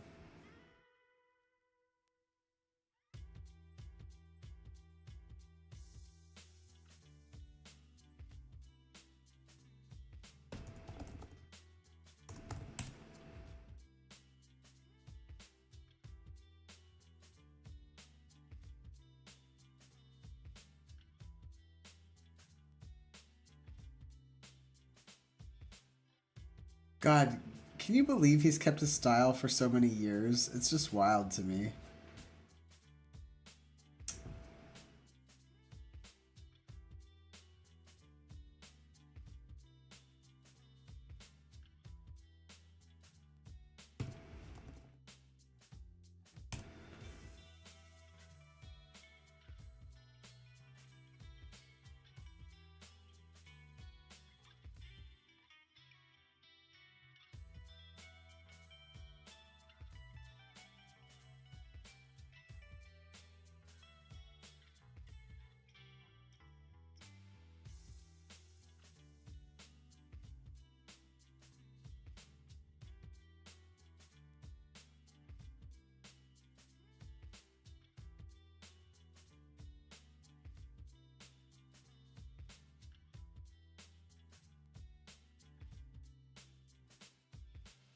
I love how films by John Waters is pink flamingos and polyester, and it's like, well,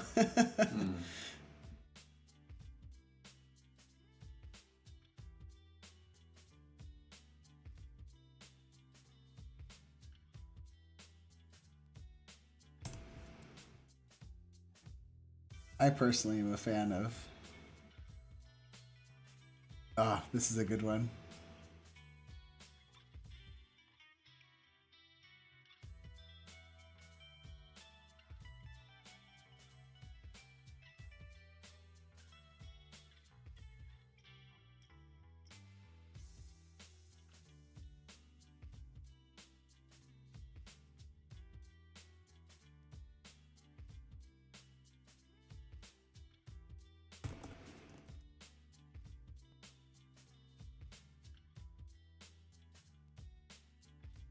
File. Image.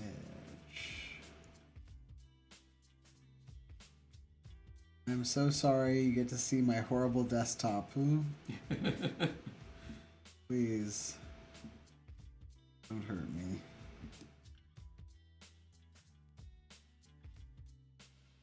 Yeah.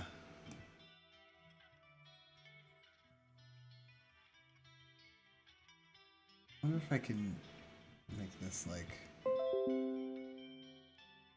Probably.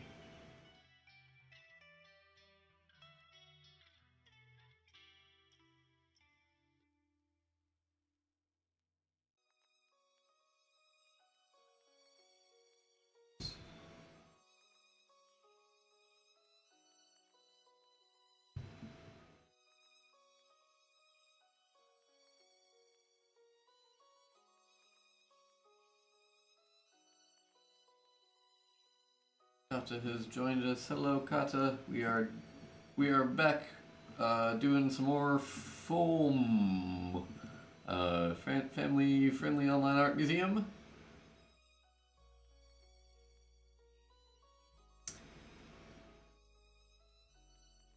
Oh yeah, that's right. Happy holidays. Was the holiday in Yeah, me Australia? neither. Yeah.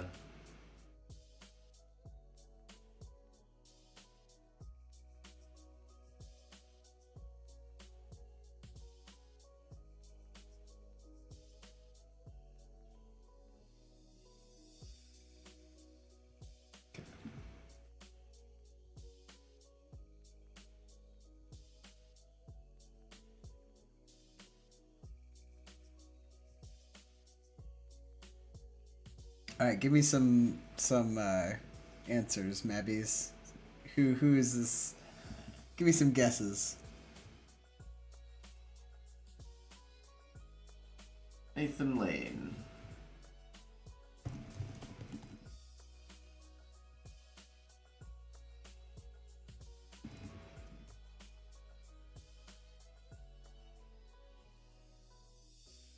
Hugo Weaving.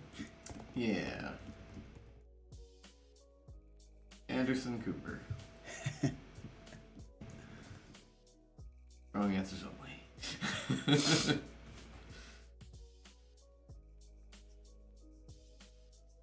Angelo is here to remind us that we should be paying attention to her right now.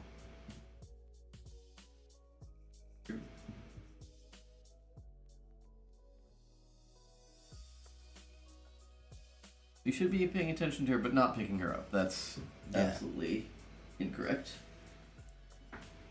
Oh, Yeah, no. picking up the cat is incorrect. I'm doing it anyway, though. Mwah. Yeah. Hello, Jelly Jam. How you doing? You want to say something to everyone tonight? Want to say something? No. You get all shy. Yeah, you get all shy when you get on stream. You want to yell at us, but you don't. No?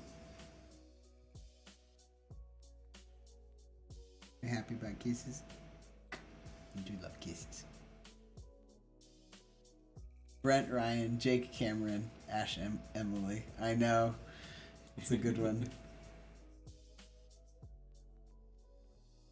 Brent Ryan. I like that. I might do that instead of Anderson Cooper. All right. All right, Jello.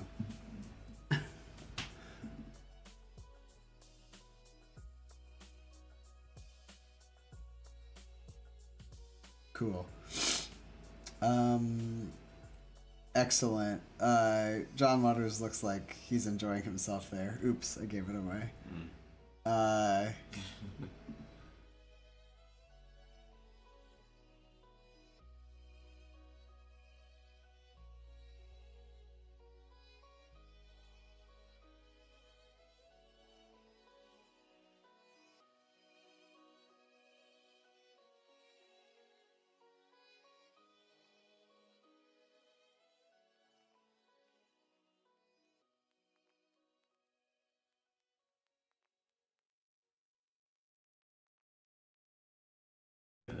Gotta bring back the embarrassed bunny for this one. Yeah. Let's do that. Let's see. How do I want to do this? I can have the rabbit go like...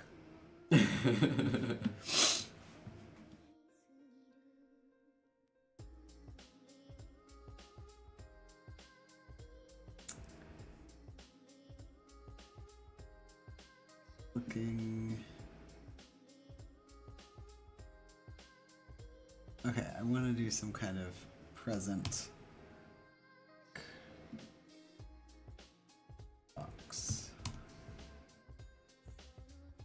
Filters to be...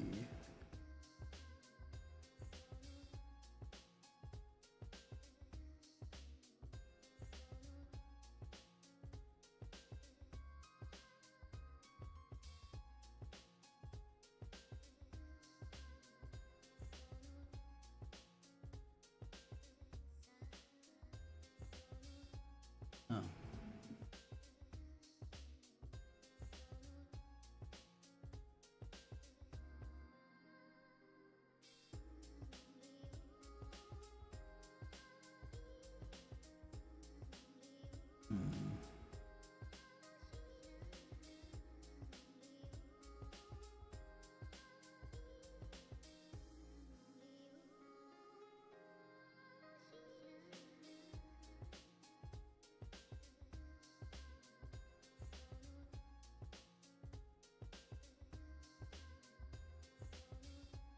Yeah, this looks like a present.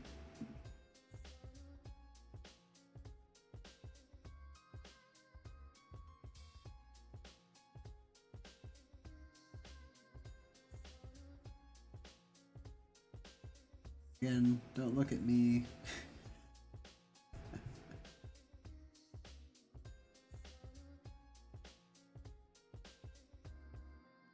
Large image. All right, we're gonna have to resize that one.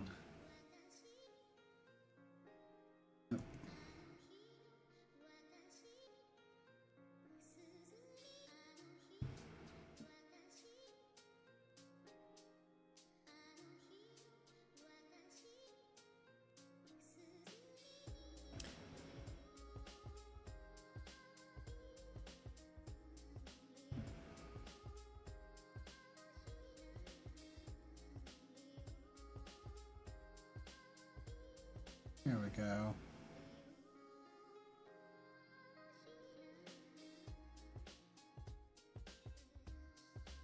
Perfect.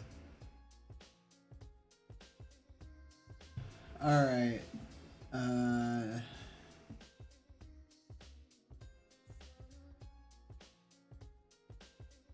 So we have all of these age verification questions. They're pretty good, I think. We should probably put something on each of the...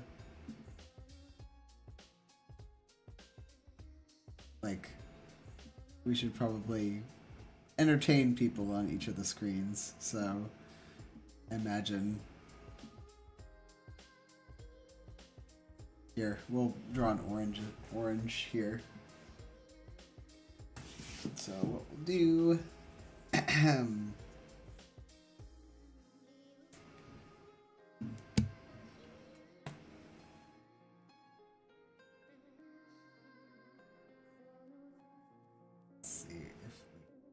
this. We will see. This is like daisy chained upon daisy chained upon daisy chained. Get excited, because I'm about to put my iPad. I'm about to mirror this to my iPad that is mirrored to my Mac that is also mirrored to... Yeah, it's very exciting.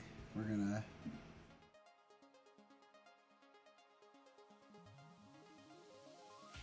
This one. There we go. We lose audio. That's a bummer. Testing, testing. Hello? Can you hear us?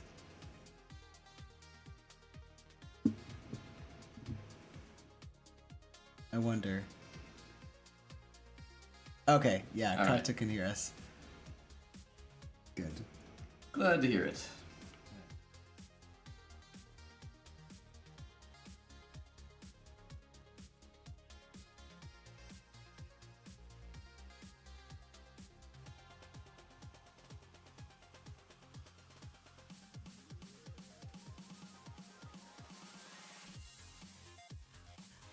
Oh. Okay. We're on the line tool instead of this tool. There we go.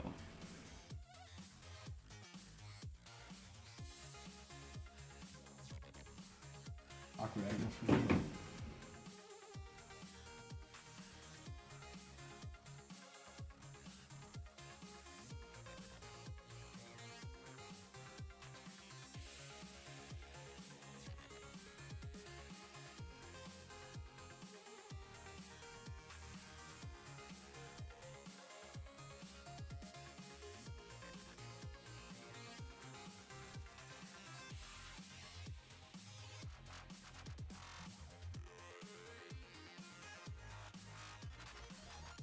No?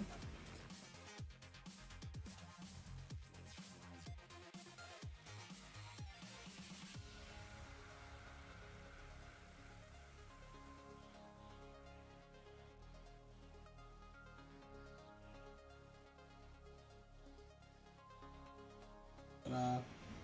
All right.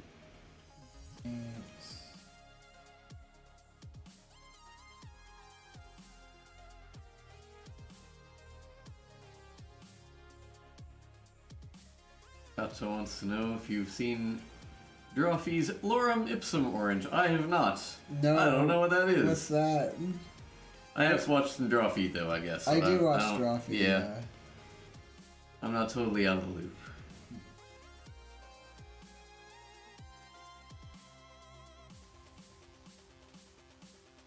We'll have to check that out. Yeah.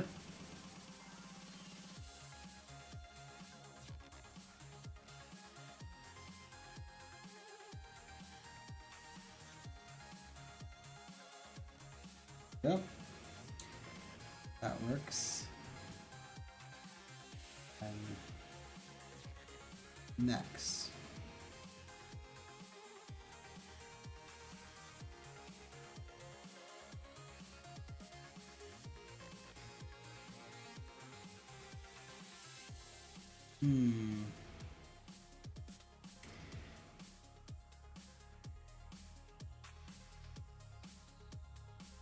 Matt, give me some ideas for math-related things. You gotta do the math lady. Yeah, I don't know. You just draw some geometric shapes. Hold on, I need a reference for this. Okay.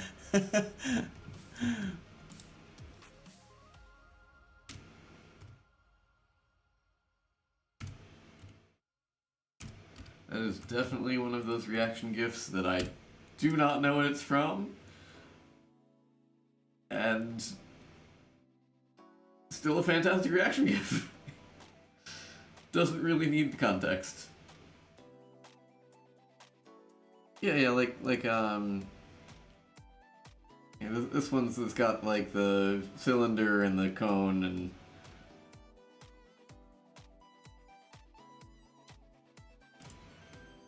So I wanted to make it bigger.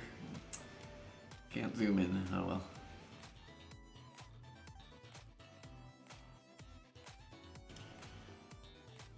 Right. It was a scene from the 2004 Brazilian soap opera.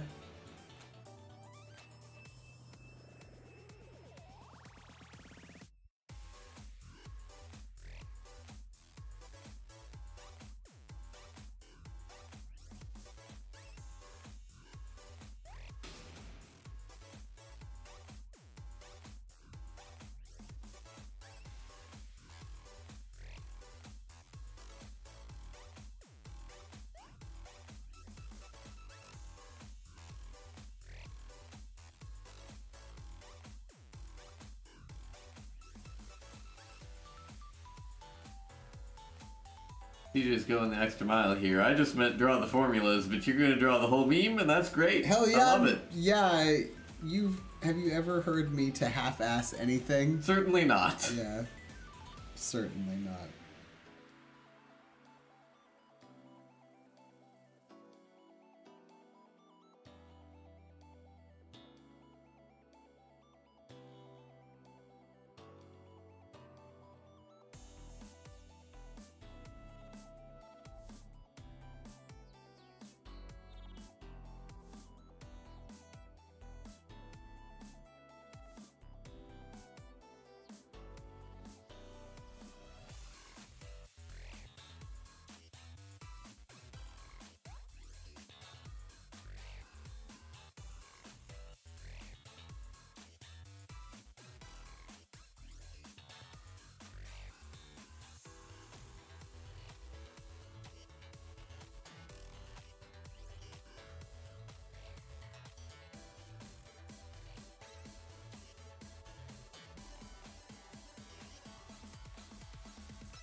I'm gonna need you to be a little bit smaller.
Yes, party to the ultimate answer is. Yep.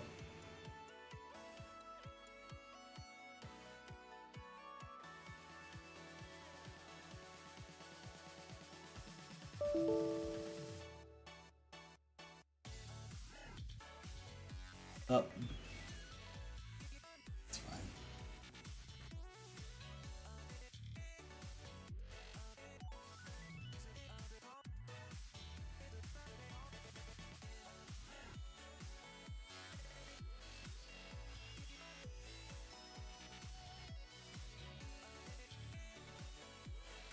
I like how the radius one's a difficult one. Yeah.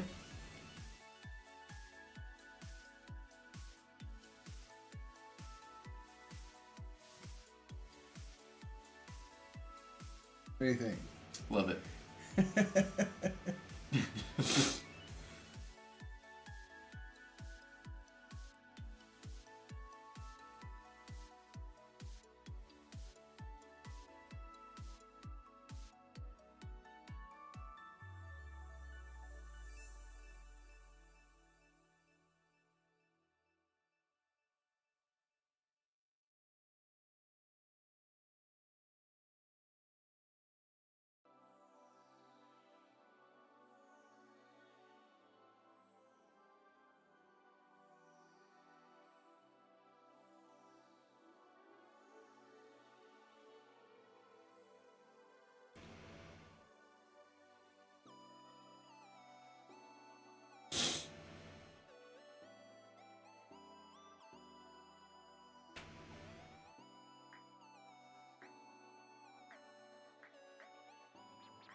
That's fascinating.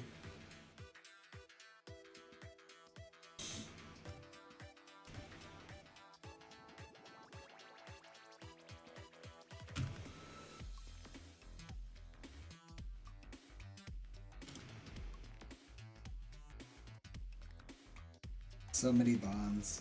Yeah.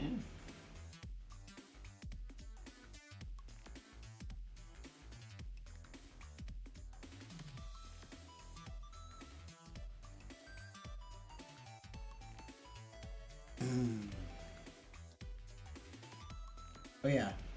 Kata says, got another one.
What should we do about the James Bond one? Should we do faces or should we do like, I don't know.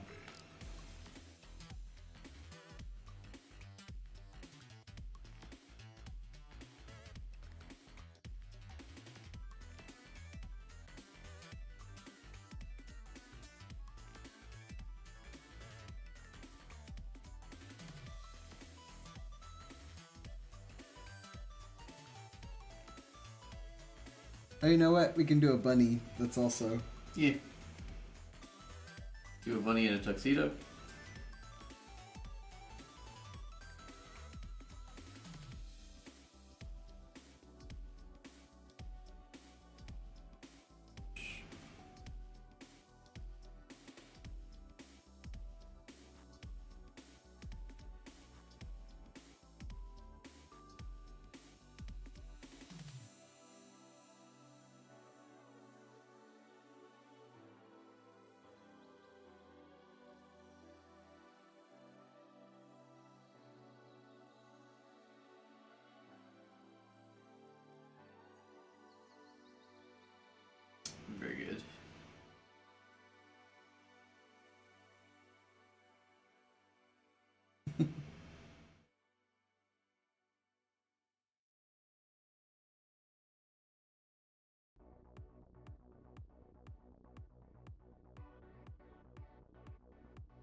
I think. So cute.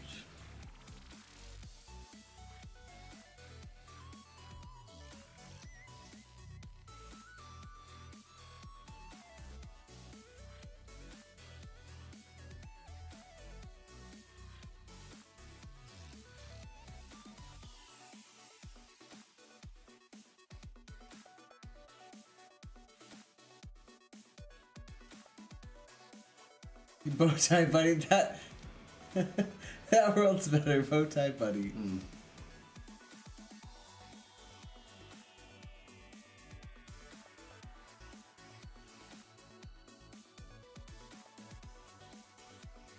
All right, next. Go to the next one.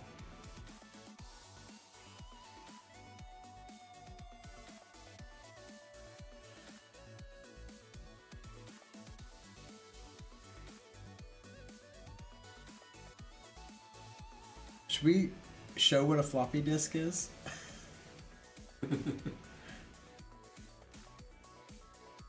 Is that too much of a hint? I don't know.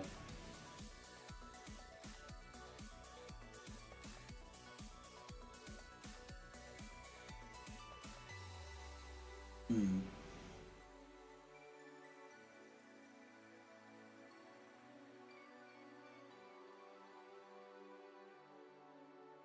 Let's see.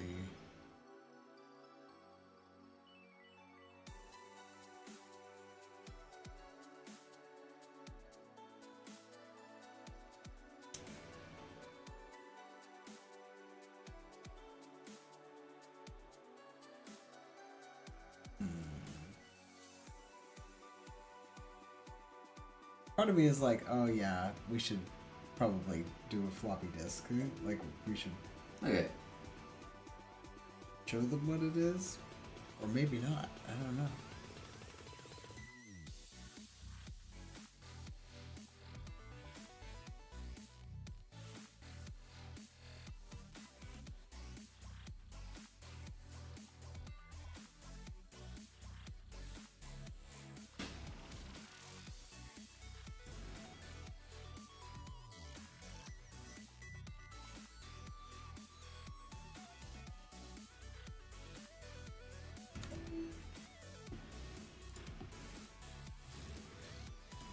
Yeah.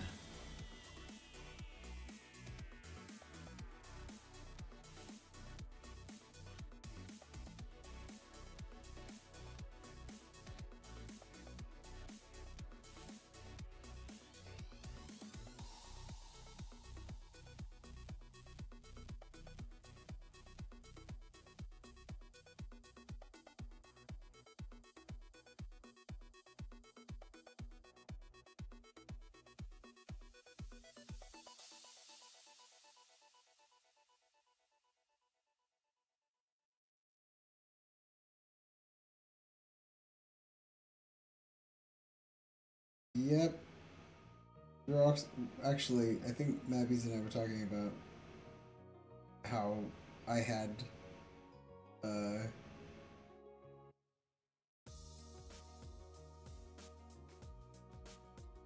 um, Looney Tunes.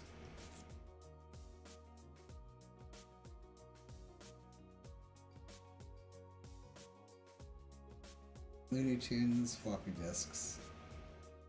Wild.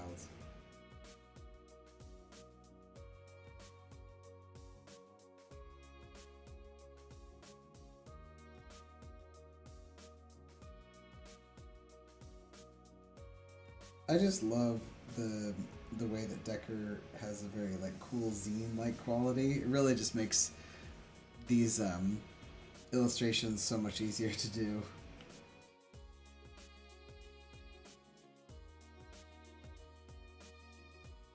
Great, great, great. Okay.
do you think about this?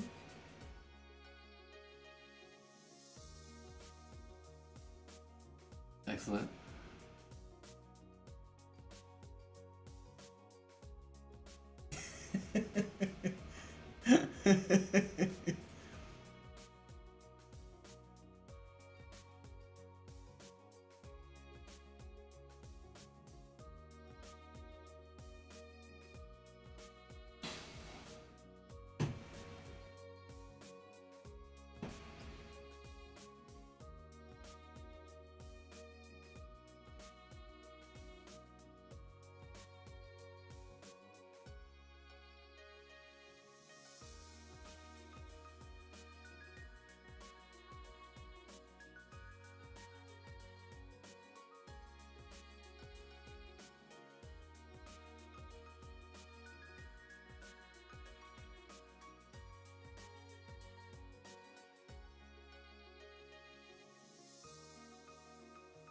Aww. Oh, that's so cute. Yeah, I feel like, I like kitty emotes. They're very cute. Mm. Alright. I think we've done it. I think the last part is just like the congratulations screen, and then we will be like towards the end. So I'm not really like we have increased the amount of cards many-fold, actually. We have. The other thing that I wanted to do was do the guest book, because I wanted to have people sign the guest book.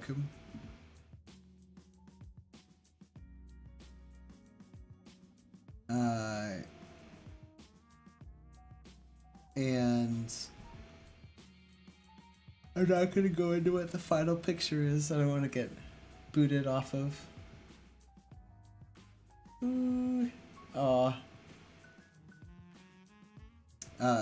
Booted off of Twitch. Too spicy for Twitch. But the name of this game is called the Family Friendly Online Art Museum, or FFOAM, and we're planning on releasing it sometime this month. And I was wondering, Mavis, if you'd be interested in doing some sounds or some music for this. We could do some sounds. I was thinking that the sort of background music would be just like museum ambiance, which is to say maybe footsteps or people coughing or something like that. I'm happy to make a little music as well. Have any thoughts on what it should sound like?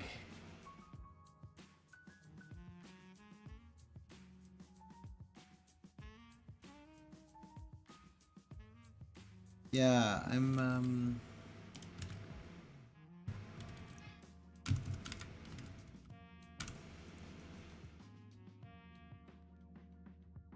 recording sound.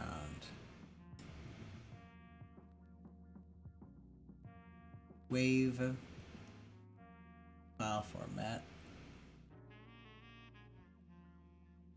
Okay. Sound clips are limited to 10 seconds. I think that's fine. I think we can probably just like put some footsteps, or like footsteps into one area or something like that, right? Yeah.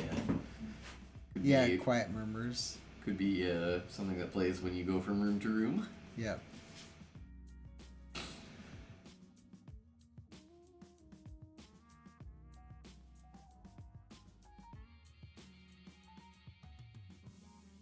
Yep. I'm probably gonna make this a little bit more like to the point, I guess, shorter.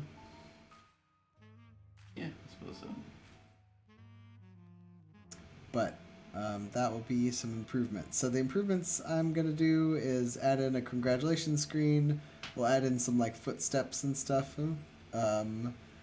Maybe we can add like a, you know, a thing that's like when you discover the hallway thing, it's like da da da da or something like that.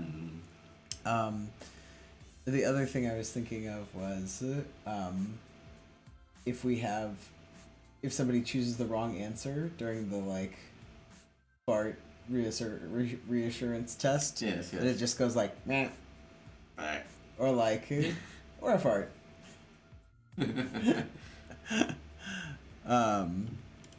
I feel like any one of those things would be good.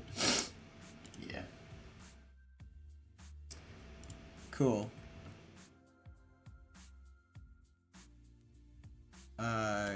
Awesome. So, yeah, so that's the game. It'll be out in itch soon. In the meantime, Mabby's and Bonnie and I will be streaming every Monday night from 7 p.m. JST to 9 a.m. around 9 a.m. or sorry 9 p.m. Woo! 7 p.m. to 9 p.m. Right. JST. And we'll be posting the recordings on YouTube, and for anybody who's not in that time zone. And what else? There's some cool, like, exciting stuff that's happening soon that I can't really talk about, but we will get to it eventually. So please look forward to Mabby's stream next week. It's going to be on music. And do you have any preview of what you're working on? Let's see. I'll probably do a little bit more work on the music for our cake game. Yeah. Yep. After that, I'm not sure. Cool. All right. Well, everybody have a very good evening, and I will talk to you later. Have a good evening, and we will talk to you next week. All right. All right. Take care, y'all.